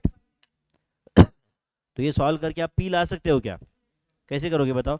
1200 इंटू 12, बराबर ना बच्चों? डिवाइड बाय 0.18 कितना? 80,000 रुपीज। नहीं समझा ना लेखो? 80,000 प्रिंसिपल है क्या? पक्का? क्वेश्चन कौन सा है और मैं कौन सा फॉर्मूला यूज कर रहा हूँ वो इंपॉर्टेंट है। मैंने एक बार फॉर्मूला लिखने के बाद कैलकुलेशन कोई भी कर सकता है। यही फॉर्मूला यूज करना था, एन क्या लेना था, आर क्या लेना था, ये समझ रहा है क्या आपको? चलो next, compute compound interest on ₹40,000 for how many years? बोलो 1.5 years eight a rate of 10% per annum compounded half yearly. तो कंपाउंड इंटरेस्ट कैलकुलेट करना है बच्चों, चलेगा? चलो बोलो कंपाउंड इंटरेस्ट का फॉर्मूला बताओ। 1, हाँ, P इंटू 1+R का पावर n-1। बोलो प्रिंसिपल कितना है?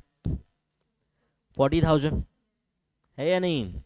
1+R कितना है बताओ? 1.05। नहीं समझा आपको? 1.10 या 1.05? 1.05। क्यों? हाफ ईयरली, समझता है ना? का पावर कितना बोलो? 3। पावर 3 लेना है या 1.5 लेना है? 3 लेना है। क्यों? 1.5 साल में 6 महीने के 3 कन्वर्जन पीरियड हो गए ना? यस और नो? तो 1.05 का पावर 3 -1 करो, जो भी आया into 40,000, that is the compound interest. Rupees 66305, 6305 interest है। ₹6305 इज द कंपाउंड इंटरेस्ट। कुछ गया दिमाग में? Next, what rate of interest per annum doubles the investment in how many years? 7 years at compound interest। हाँ चलो बोलो कौन सा फॉर्मूला यूज करूं? Amount in case of compound interest, amount is equal to P into 1+R का power n। ये formula है क्या? अमाउंट की जगह क्या लिखो? 2P। अमाउंट की जगह क्या लिखो? 7 लिखो, 2P। आप अमाउंट देखते हो, ऊपर देखते हो, पूरे क्वेश्चन में 7 नंबर दिख रहा है, 7 लिख देते, है कि नहीं? Amount is twice of principal is equal to, ये P as it is 1+R bracket का पावर 7। तो ये P कैंसिल हुआ क्या? तो 1+R का पावर 7 का क्या आंसर है बोलो? 2 है या नहीं? ये सॉल्व करके अपने को R लाना है। तो अब दोनों साइड का 7th रूट लेते, तो 1+R इज इक्वल टू क्या रहेगा बोलो? 2 का पावर 1/7। तो 2 का पावर 1/7 आपको कैलसी पे करते आएगा क्या? कैसे करते हैं? 2 square root 12 times -1 divide by 7 +1 into 12 times. And ये जो भी आया ये 1+R है, उसमें से 1 डिडक्ट करो तो R आ जाएगा, इंटू 100 करके R परसेंटेज में बताओ। 10.409736% पर एनम कंपाउंडेड, क्या बोलो? एनुअली। कुछ नहीं है तो ऑब्वियसली पर एनम कंपाउंडेड एनुअली ना? यस और नो? नहीं समझा रहेगा? होता है क्या ये प्रोसेसिंग फास्ट थोड़ा कुछ, दोनों साइड का 7th रूट लेंगे, ऐसे करेंगे, होता है नहीं? यह देखेंगे 1+R का पावर 7 इज इक्वल टू 2, अतो कसो अतो नको, होता है क्या कुछ प्रोसेसिंग? या देखते बैठते उसको सिर्फ? दोनों साइड का 7th रूट लेंगे, कैलकुलेशन करेंगे, कैसे 7th रूट लेते हैं? होता है प्रोसेस फाइल, या पूरा 1960 की कंप्यूटर की तरह प्रोसेसिंग प्रोसेसिंग? 5 मिनट हो गए, स्टिल प्रोसेसिंग प्रोसेसिंग, है कि नहीं? एरर 1024 है ना? Please update software. होता है क्या process? In what time will ₹8,000 amount to 8820 at a rate of 10% per annum compounded half yearly? चलो कौन सा फॉर्मूला यूज करना है बताओ? Amount in case of compound interest, amount is equal to P into 1+R का power n। Amount कितना लिखो? 8820। Will amount to 8820 यार। अच्छा, अमाउंट 8,000 रहेगा और प्रिंसिपल रहेगा 8820। 8820 प्रिंसिपल कितना है? 8,000, सही है। 1+R डिवाइड बाय 2 करना पड़ेगा क्या? डिवाइड बाय 2 करना पड़ेगा कि नहीं? तो कितना लो R डिवाइड बाय 2? 0.05 कर दूं क्या उसको? फिर 1.05 कर दूं क्या मेरे भाई? 1.05, डू यू एग्री? का पावर कितना बोलो, n या 2n? 2n। जहाँ पे n अगर यस रहेंगे तो पावर तो 2n लेना पड़ेगा ना। क्यों पावर 2n? हाफ ईयर अगर तो ये समझो ये 3 साल है तो एक्चुअली 6 कन्वर्जन पीरियड हो गए ना। समझा क्या? चलो करो कैलसी पे, क्या करोगे बताओ।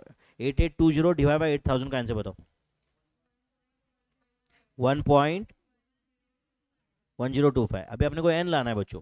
तो आप एक मिनट इधर ध्यान दो और बताओ मुझे कैसे करना पड़ेगा अभी। कैसे करना पड़ेगा? या तो लॉग से सॉल्व करना पड़ेगा।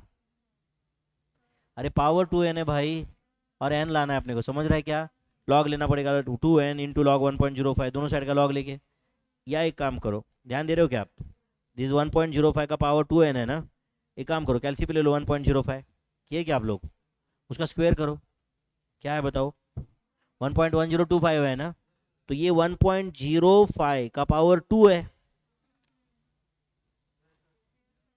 तो दोनों साइड दिख रहे हैं क्या आपको? है इससे क्या पता चल रहा है? देयरफॉर हाँ बोलो, 2n is equal to how much? 2। Therefore n is equal to 1 year, तो 1 साल के बाद इतना होगा। ये समझा रहेगा नाले को? एंड अगर कॉमन सेंस आंसर देना है तो 8,000 रुपये प्रिंसिपल है, 1 साल के लिए इन्वेस्टेड है ना सिर्फ। तो 6 महीने के बाद कितना इंटरेस्ट मिलने वाला है? 5%। तो कैलसी पे ले लो 8,000, लिया क्या आपने? प्लस 5% करो, प्लस 5%, मतलब 5% इंटरेस्ट ऐड होगा 6 महीने के बाद, प्लस 5% करो। देखो 8820 रहेगा, तो 1 साल के बाद का इतना अमाउंट है। प्लस 5% करने से क्या होता है समझता है ना? 5% इंटरेस्ट ऐड होता है उसमें, समझता है? Next, a certain sum invested at 4% per annum compounded semi-annually amounts to 78030 at the end of 1 year. Find the sum. कौन सा फॉर्मूला यूज करना पड़ेगा? Amount in case of compound interest, तो अमाउंट इज इक्वल टू, क्या formula लिखो बोलो? P इन bracket 1 plus R का power n। कितना है अमाउंट? 78030। यस और नो? क्या फाइंड करना है? P 1 प्लस आर क्या रहेगा? 1.02 रहेगा ना। 1.02 रहेगा कि नहीं? का पावर हाउ मच? 2। क्यों? 1 ईयर के लिए, तो 1 ईयर में हाफ ईयर के 2 कन्वर्जन पीरियड, तो कैलसी पे करने आएगा क्या है? 1.02 का स्क्वायर करो, जो भी आया divide by equal to into 78030। बताओ प्रिंसिपल कितना है? 75,000 एग्जैक्ट। तो सम इन्वेस्टेड वॉज हाउ मच बोलो? 75,000। सम invested was 75,000।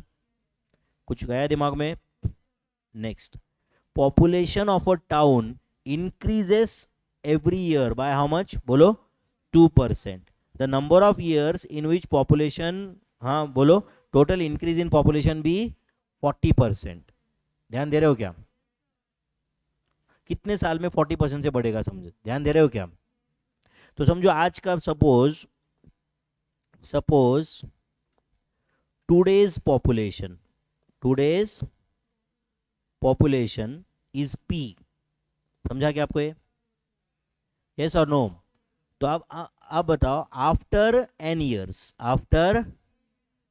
Years okay, population 1.40 P हो गया, तो क्या ना से 40% बढ़ गया?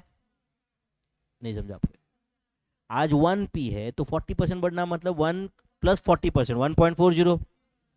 तो आप बताओ बच्चों, अमाउंट का फॉर्मूला यूज करना पड़ेगा, बराबर है ना? तो क्या फॉर्मूला है अमाउंट का? P इंटू 1 प्लस आर का पावर n। नहीं समझा आपको? अमाउंट कितना लू बोलो? 1.40 P। अरे बाद में जो पॉपुलेशन हो रहा है वो एज गुड एज अमाउंट ना। प्रिंसिपल कितना बोलो? P 1 plus R is it 1.02 का power how much? n। P cancel हुआ, डू यू एग्री? तो बोलो 1.02 का पावर n, 1.02 का power n is equal to how much बोलो? 1.40। Do you agree? अच्छा, ये सॉल्व करके n लाना है, या तो अभी लॉग लेके सॉल्व करना पड़ेगा या ऑप्शन से जाते। समझा क्या आपको? है तो एक काम करो, 1.02 का पावर क्या लिया तो 1.40 आता है, ये जानना है ना अपने को। तो करो कैलसी पे 1.02 इंटू कर रहे हो क्या आप? इक्वल टू करो। एंड कब तक करोगे? 1.40 के आसपास कोई नंबर दिखने तक करो, समझा क्या? तो स्टेप काउंट 17 आ रहा है, स्टेप काउंट 18 आ रहा है, स्टेप काउंट 18 आ रहा है, तो कैन आई से 1.40 जो है इट इज क्लोज टू 1.02 का पावर 17। नहीं समझा आपको, है या नहीं? Therefore N is equal to how much, बोलो 17 ईयर्स। एंड वैसे भी वो अप्रोक्सीमेटली बोल रहा है ऑप्शन में भी, वैसे एग्जैक्ट 1.40 नहीं रहेगा कैलसी पे आपके, बट उसके आसपास नंबर था कि नहीं? तो 17 साल के बाद में पॉपुलेशन 40% बढ़ेगा, हर साल अगर 2% बढ़ रहा है तो इससे भी कोई हम एक पॉपुलेशन का एस्टीमेट वगैरह लगाते रहेंगे ना कभी। इंडिया का पॉपुलेशन 200 करोड़ कब होगा, अगर आपको कोई क्वेश्चन पूछ रहा है तो क्या रेट से बढ़ रहा है और अभी कितना है, ये देख के हम लोग पता कर सकते हैं ना क्या रेट से पॉपुलेशन बढ़ रहा है। नो डाउट एग्जैक्ट नहीं रहेगा, बट उसके आसपास रहेगा कि नहीं, क्या रेट से बढ़ रहा है, बराबर है या नहीं, क्या रेट से बढ़ रहा है और अभी का पॉपुलेशन कितना है, ये अगर मैंने बताया तो 15 साल के बाद कितना होगा, 20 साल के बाद कितना रहेगा, इसके बारे में एक अंदाज लगा सकते हैं, है या नहीं? एक्चुअल रियल लाइफ में क्या होगा, नो वन नोज। कल जाके कोई कॉन्टेजियस बीमारी आ जाएगी, पता चला 10 करोड़ लोग गए, वो हम आज नहीं जानते ना, लेकिन बट हम आज के कैलकुलेशन के हिसाब से कुछ एंटिसिपेट तो कर सकते हैं कि नहीं। Okay next, difference between simple interest and compound interest on a certain sum of money invested for how many years, 3 years at 6% per annum is 110.16. The principal is चलो बोलो, difference between simple interest and compound interest on certain sum of money is 110.16. तो 110.16 ये क्या है बच्चों, बोलो? Difference between compound and simple interest है। चलो बोलो, कंपाउंड इंटरेस्ट का क्या फॉर्मूला रहता है, P इन ब्रैकेट 1 प्लस आर का पावर n माइनस 1, ये कंपाउंड इंटरेस्ट, माइनस PNR ये simple interest. Obviously compound interest मैंने पहले लिया क्योंकि कंपाउंड इंटरेस्ट ज़्यादा रहेगा ना, तो ये डिफरेंस 110.16 है, समझा क्या? यानी सॉल्व करके अपने को P लाना है, क्या लाना है, P लाना है। Do you agree? चलो बोलो, 110.16 is equal to P in bracket 1 plus R. 1 plus R is it 1.06 का power how much 3 minus 1 minus P into N कितना है 3 इंटू R कितना है 0.06, सही है क्या भाई? तो 110.16 इज इक्वल टू, चलो ये ब्रैकेट का आंसर बताओ मुझे, 1.06 का पावर 3 माइनस 1 0.191016 P, बराबर है ना, minus 0.18 P। Do you agree? तो 110.16 इज इक्वल टू, करो कैलसी पे, 0.191016 में से 0.18 डिडक्ट कर दो तो क्या आ जाता है बताओ, 0.011016 P। Do you agree?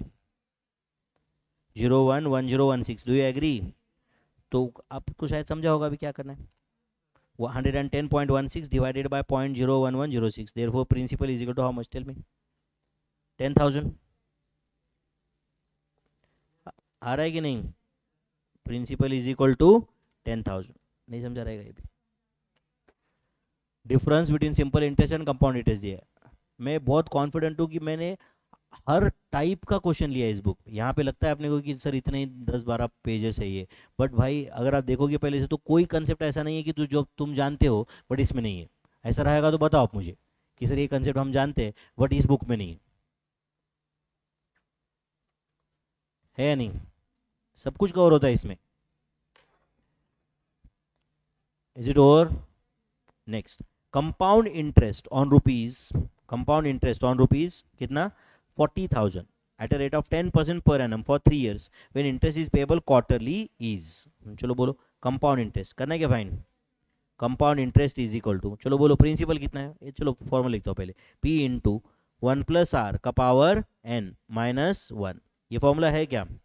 Principal कितना है 40,000, 1 प्लस आर कितना, इज इट 1.025 कर दूं क्या उसको, 025 क्यों समझा क्या आपको, क्यों 0.10 डिवाइड बाय 4 का पावर कितना करूं बोलो 12, क्यू पावर 12, 3 साल में 3 इंटू 4 12 क्वार्टर्स -1, तो ये जो भी आंसर आएगा दैट इज कंपाउंड इंटरेस्ट।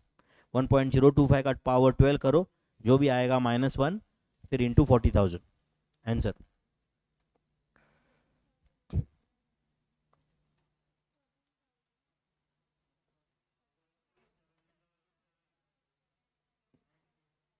कितना?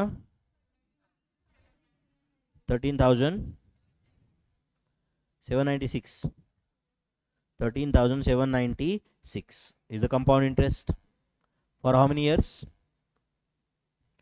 3 years। समझा क्या आपको ये? Next, use calculator and find the answer for this question. करोगे ना ये? तो करो, फटाफट लिखो। 1.0135 का पावर 28। मुझे आप डेसिमल पॉइंट के बाद 4 डिजिट बताओगे, चलेगा क्या? बोलो इसका आंसर। 1.4557 अप्रोक्सीमेटली।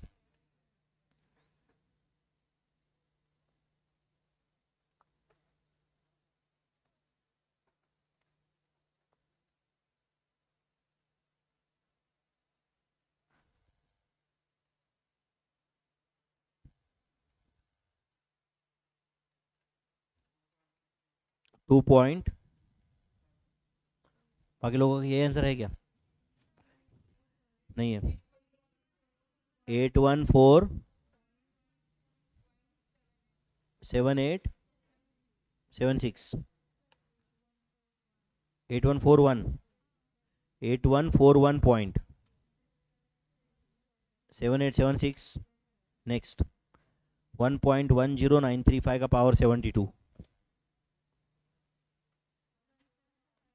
1757.6739।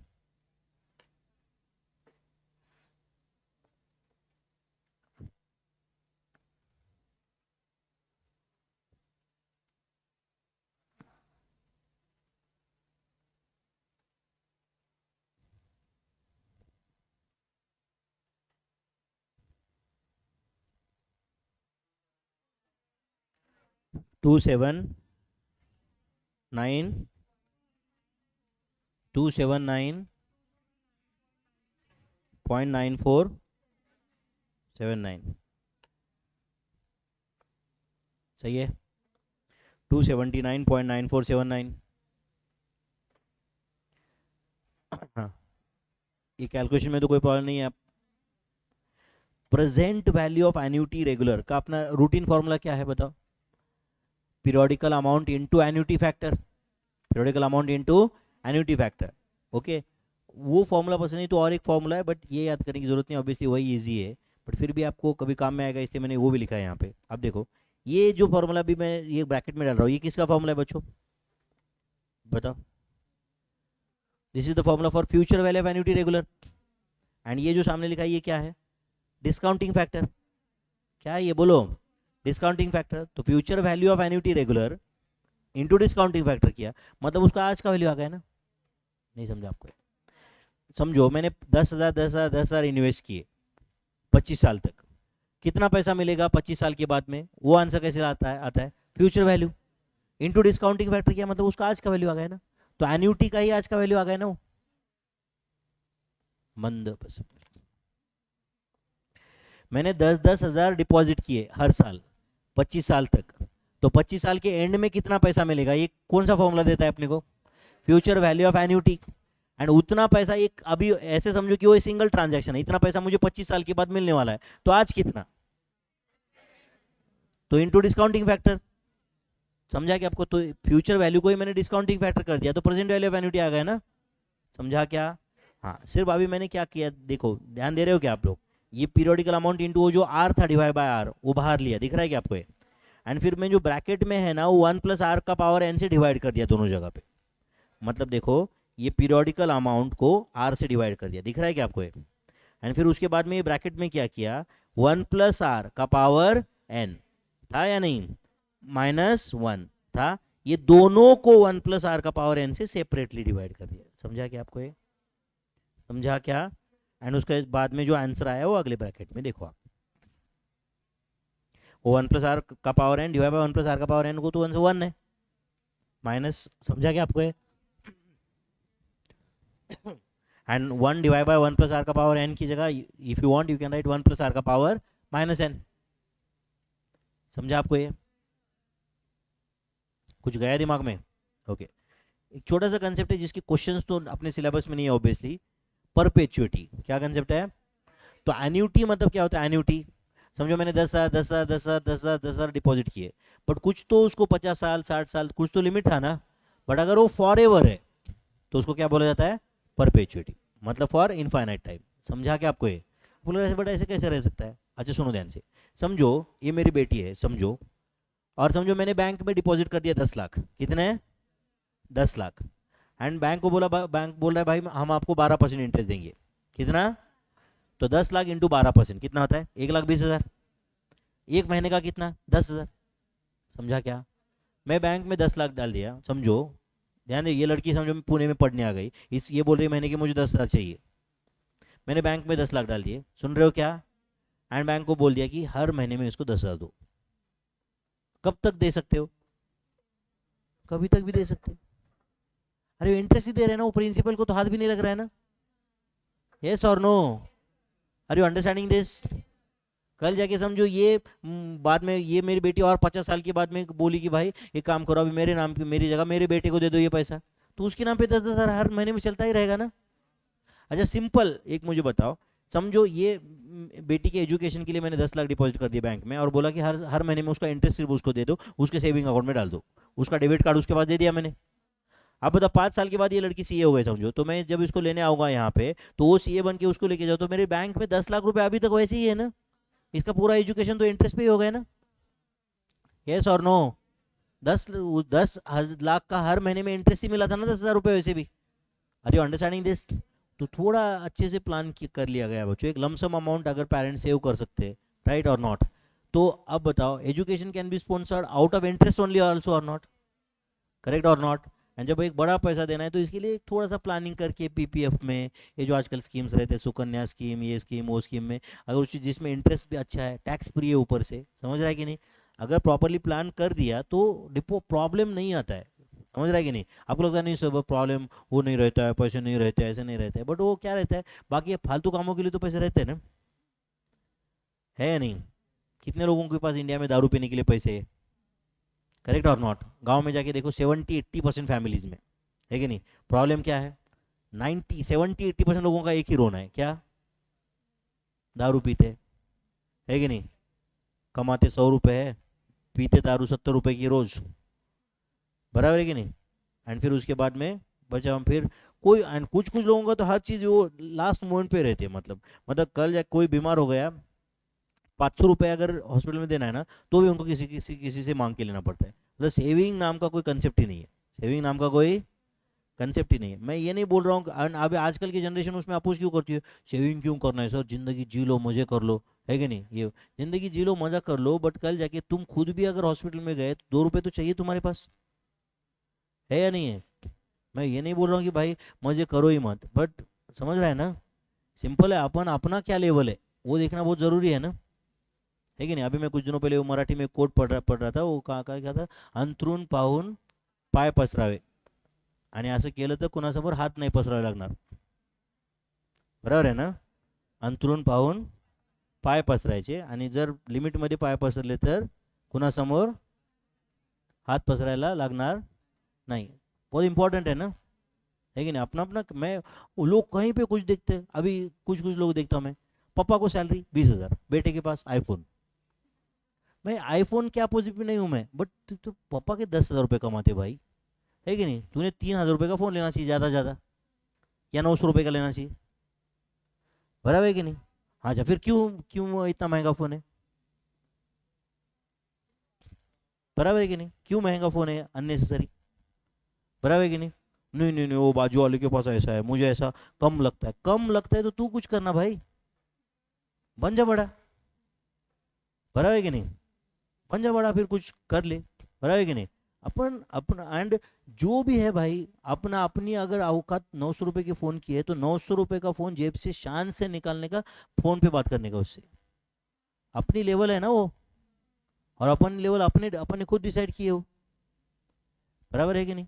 कोई किसी को कुछ दिखाने के लिए मैं ये कहूँगा कि कब तक दिखाओगे मेरे भाई, पैसे का ढोंग बहुत दिनों तक नहीं कर सकते, है कि नहीं? एंड पैसा रहा ना तो कैसे भी दिखता है, एंड नहीं रहा ना तुम कुछ भी करो नहीं दिखता, बराबर है कि नहीं? एक समय पे तो औकात सामने आ ही जाएगी ना कहीं, समझ रहे हो क्या? तो अननेसेसरी कभी, ये चैप्टर तो अपना होता रहेगा, बट एक सलाह याद रखो कि शो ऑफ में पैसा स्पेंड मत करो, समझ रहे हैं ना? शो ऑफ में, लोगों के शो, हाँ तुम्हें उससे खुशी मिल रही है ना, ले लो, समझ रहा है क्या? तुम्हें उसको खुद एक्चुअल में अगर नेसेसरी है तो, समझ रहा है क्या? Spend the money, don't waste the money, समझ रहा है ना? स्पेंडिंग के खिलाफ नहीं है प्रॉब्लम इज वेस्टिंग, है या नहीं? चलो परपेचुटी समझा क्या? तो एक, अभी मैं क्यों टॉपिक निकला अपना, एक 10 लाख रुपए का अमाउंट, अब बताओ तुम्हारे में से बहुत सारे लोगों की मंथली जरूरत 10-12 हज़ार रुपए की है, वैसे देखा जाए तो उसके लिए सिर्फ 10 लाख रुपए की सेविंग की जरूरत थी, समझा है नहीं? जो हो सकता है कि कहीं पे तो उड़ाया गया ऐसे ही, किसी की शादी में, किसी के बर्थडे में, किसी का कुछ तो शो ऑफ में, ये कर वो कर, बराबर है कि नहीं? एंड बाद में एंड टाइम पे 10 हज़ार रुपये नहीं है, 15 हज़ार रुपये नहीं है, इसको पैसा नहीं है, उसको पैसा नहीं है, ये तुम्हारे साथ नहीं होना चाहिए फ्यूचर में, समझ रहा है क्या? या तुमने अपनी नेक्स्ट जनरेशन के साथ में ये नहीं करना चाहिए, there has to be some planning, समझ रहा है कि नहीं? कुछ तो एक फाइनेंशियल प्लानिंग भी एक इंपॉर्टेंट है ना। सबसे दुनिया का, दुनिया में आपको, दुनिया में सबसे ज्यादा प्यार किससे, आप मुझे बताओ, पर्सन की बात नहीं कर रहा हूं मैं, कौन सा ऐसा क्वालिटी है? मुझे ऐसा लगता है कि every one of this world, okay, मैं उसको अगर सबसे प्यारी चीज अगर कोई है तो वो है इंडिपेंडेंस, बराबर है कि नहीं? हर एक आदमी को क्या चाहिए? इंडिपेंडेंस चाहिए। देश का इंडिपेंडेंस तो मिल गया अपने को, बराबर है ना? बट हर एक आदमी को, कोई भी, छोटा हो बड़ा हो कोई भी हो, उसको क्या चाहिए रहता है कि भाई मेरे फैसले मैं, बराबर है कि नहीं? चलो बाकी के फैसले तुम, तुम्हारे पेरेंट्स तुम देख लेना, तुम्हारे फाइनेंशियल फैसले तुम्हें खुद को करने के लिए क्या जरूरी है? फाइनेंशियल इंडिपेंडेंस जरूरी है ना? Financial independence is very important और नॉट, समझ रहा है क्या? एंड तुम किसी पे डिपेंडेंट हो फाइनेंशियली, समझ रहा है क्या? इससे खराब कुछ भी नहीं, समझ रहा है क्या? इससे खराब कुछ भी नहीं है, समझ रहा है क्या? अगर तुम लोग, अगर तुम्हारे में, अगर मैं अपनी बेटी देखता हूँ मैं, तो तुम्हें सबसे इंपॉर्टेंट एडवाइस दूंगा मैं, ओके, सबसे इंपॉर्टेंट, ओके, कुछ भी हो जाए, वॉट एवर दुनिया कुछ भी बोले, जब तक तुम फाइनेंशियली इंडिपेंडेंट नहीं हो तब तक शादी मत करना, whatever is the age, whatever is the age, क्या बोल रहा हूं मैं? जब तक तुम फाइनेंशियली इंडिपेंडेंट, पापा के पैसे, पति के पैसे, इसके पैसे, उसके पैसे नहीं, समझा क्या? तुम बोल सकते हो कि सर मैं खुद जी सकती हूँ, ये कर सकती हूँ, ये जो भी है, लड़के के लिए भी same is applicable, but more ये, लड़का कुछ ना कुछ तो ऐसे भी जुगाड़ बना लेगा कुछ तो, एंड करना नहीं है तो उसको खुद को ही करना है कि नहीं? बट इंडिया में ऐसा है बहुत सारे कि नहीं ठीक है जाने दो, अपने को ये कर रहा है, तो मैं ये नहीं बोल रहा हूँ कि तुम कंपलसरी हो, घर पे रहना ये खराब काम है, इन्फीरियर काम है, ये बिल्कुल नहीं बोल रहा हूँ मैं। घर पे रहना भी बहुत बड़ा काम है, बच्चों को संभालना बहुत बड़ी रिस्पॉन्सिबिलिटी है, but that should be your choice and not a compulsion, समझ रहा है क्या? That should be your choice and not a compulsion, समझ रहा है क्या? मुझे और कुछ भी नहीं आता है, मुझे सिर्फ इतना ही आता है इसलिए मैं ये करूँगी, ये नहीं चाहिए, समझ रहा है क्या? मुझे और 10 चीज़ें आती है, मैं चाहूँ तो जॉब कर सकती हूँ, चाहूँ तो पैसा कमा सकती हूँ, ये कर सकती हूँ, हाँ चलो इन स्पाइट ऑफ दैट मुझे ये बच्चों पे ध्यान देना है इसलिए मैं 3 साल कुछ नहीं करूँगी, इट्स फाइन, समझ रहा है क्या? But it should not be a compulsion, compulsion नहीं होना चाहिए तुम पे, बराबर है या नहीं? बहुत इंपॉर्टेंट है फाइनेंशियल इंडिपेंडेंस, क्या इंडिपेंडेंस? फाइनेंशियल इंडिपेंडेंस, करेक्ट है? यानी उसके लिए राइट थोड़ा अभी इस एज में, ये जो तुम्हारा एज है ये इन्वेस्टमेंट का एज है, नॉट इन्वेस्टमेंट इन नॉलेज, समझ रहा है क्या? इन्वेस्टमेंट इन नॉलेज जो तुम्हें लाइफ टाइम रिटर्न देगा बाद में, जैसे कंपाउंड इंटरेस्ट में होता है कि नहीं, शुरुआत में तुम जितना ज़्यादा इन्वेस्ट करोगे राइट, फ्यूचर में उतना ही वो इंटरेस्ट बढ़ता है ना। पहले तुम कितना इन्वेस्ट करते हो वो मैटर करता है कि नहीं? तो यहाँ पे भी तुम्हारे लिए मैटर करता है, तुम पहले कितना इन्वेस्ट करते हो, अभी तुम जितना इन्वेस्ट करोगे ना फ्यूचर में तुम्हें कम एफर्ट, देखो फ्यूचर में एफर्ट सब करने वाले, बट क्या होगा, जो अभी पढ़ाई करेगा ना उसके एफर्ट्स एंड रिवार्ड का रेशियो जो रहेगा वो बहुत अच्छा रहेगा फ्यूचर, समझ रहा है कि नहीं? अभी पढ़ाई नहीं करोगे ना, फ्यूचर में एफर्ट्स करोगे ना, तो तुम दूसरों के लिए काम करोगे बाद में, फिर तुम्हें सैलरी मिलेगा 15,000, 20,000, 25,000, समझ रहा है क्या? बट अगर तुम अभी मेहनत करोगे ना तो तुम एम्प्लॉयर बनोगे। क्या बनोगे? एम्प्लॉयर, नहीं तो फिर एम्प्लॉय बनोगे। समझ रहा है क्या? एंड एम्प्लॉयर और एम्प्लॉय में फ़र्क तो है, ये मुझे बताने की ज़रूरत नहीं है नहीं? तो अभी तुम्हारा इन्वेस्टमेंट का एज है, अभी तुम्हारा नॉलेज में इन्वेस्ट करने का एज है बच्चों, तो अभी का टाइम वेस्ट मत करो, है या नहीं? चलो, question point number 50, the present value of annuity, last point आज के लिए, of ₹3,000 for how many years? बोलो 15 years eight a rate of 4.5%। अच्छा, ये एन्यूटी का क्वेश्चन है या नहीं है, इतना बताओ सिर्फ। एन्यूटी का है, present value of annuity, state बोल रहा है ना ये तो, यस और नो? तो चलो बताओ, प्रेजेंट वैल्यू ऑफ एन्यूटी का क्या फॉर्मूला है? बोलो। प्रेजेंट वैल्यू, अच्छा, type of annuity is not mention, तो कौन सा, रेगुलर या due? Regular is equal to periodical amount into, बोलो, एन्यूटी फैक्टर। एन्यूटी फैक्टर है, सही है ना बच्चों? तो present value of annuity of ₹3,000, तो हर साल में कितना पैसा डिपॉजिट किया जा रहा है? बोलो 3,000 इंटू एन्यूटी फैक्टर। कैसे कैलकुलेट करोगे आप बताओ? 1 डिवाइडेड बाय 1.0450, 1 डिवाइड बाय 1.0450 लिया क्या आपने? इक्वल टू कब तक? इक्वल टू कब तक? 15 टाइम्स, मतलब स्टेप काउंट 17 आने तक। एंड उसके बाद में ग्रैंड टोटल बताओगे या वो नंबर बताओगे डायरेक्टली? Grand total. तो स्टेप काउंट 17 तक आ गए क्या आप लोग?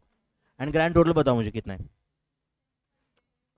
10.7395, ऐसा कुछ है आगे? जो भी है इंटू 3,000 करके फाइनल आंसर बताओ।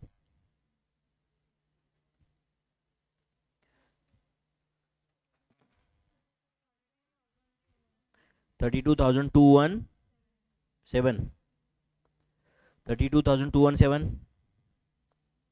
ऐसा कुछ आंसर है? वो जो 1 divide by 1.0450 into equal to या जो भी इक्वल टू आपने 17 स्टेप आने तक कर दिया, ग्रैंड टोटल जो भी है एज इट इज इंटू 3,000 करो, और बताओ क्या आंसर है? 32,219, 8 पॉइंट समथिंग है, तो 32,219 के आसपास आंसर है क्या, बताओ? समझा आपको ये? तो प्रेजेंट वैल्यू, फ्यूचर वैल्यू के सारे कंसेप्ट क्लियर है? पक्का? ठीक है, चलो, stop here for the day. Yes, thank you very much.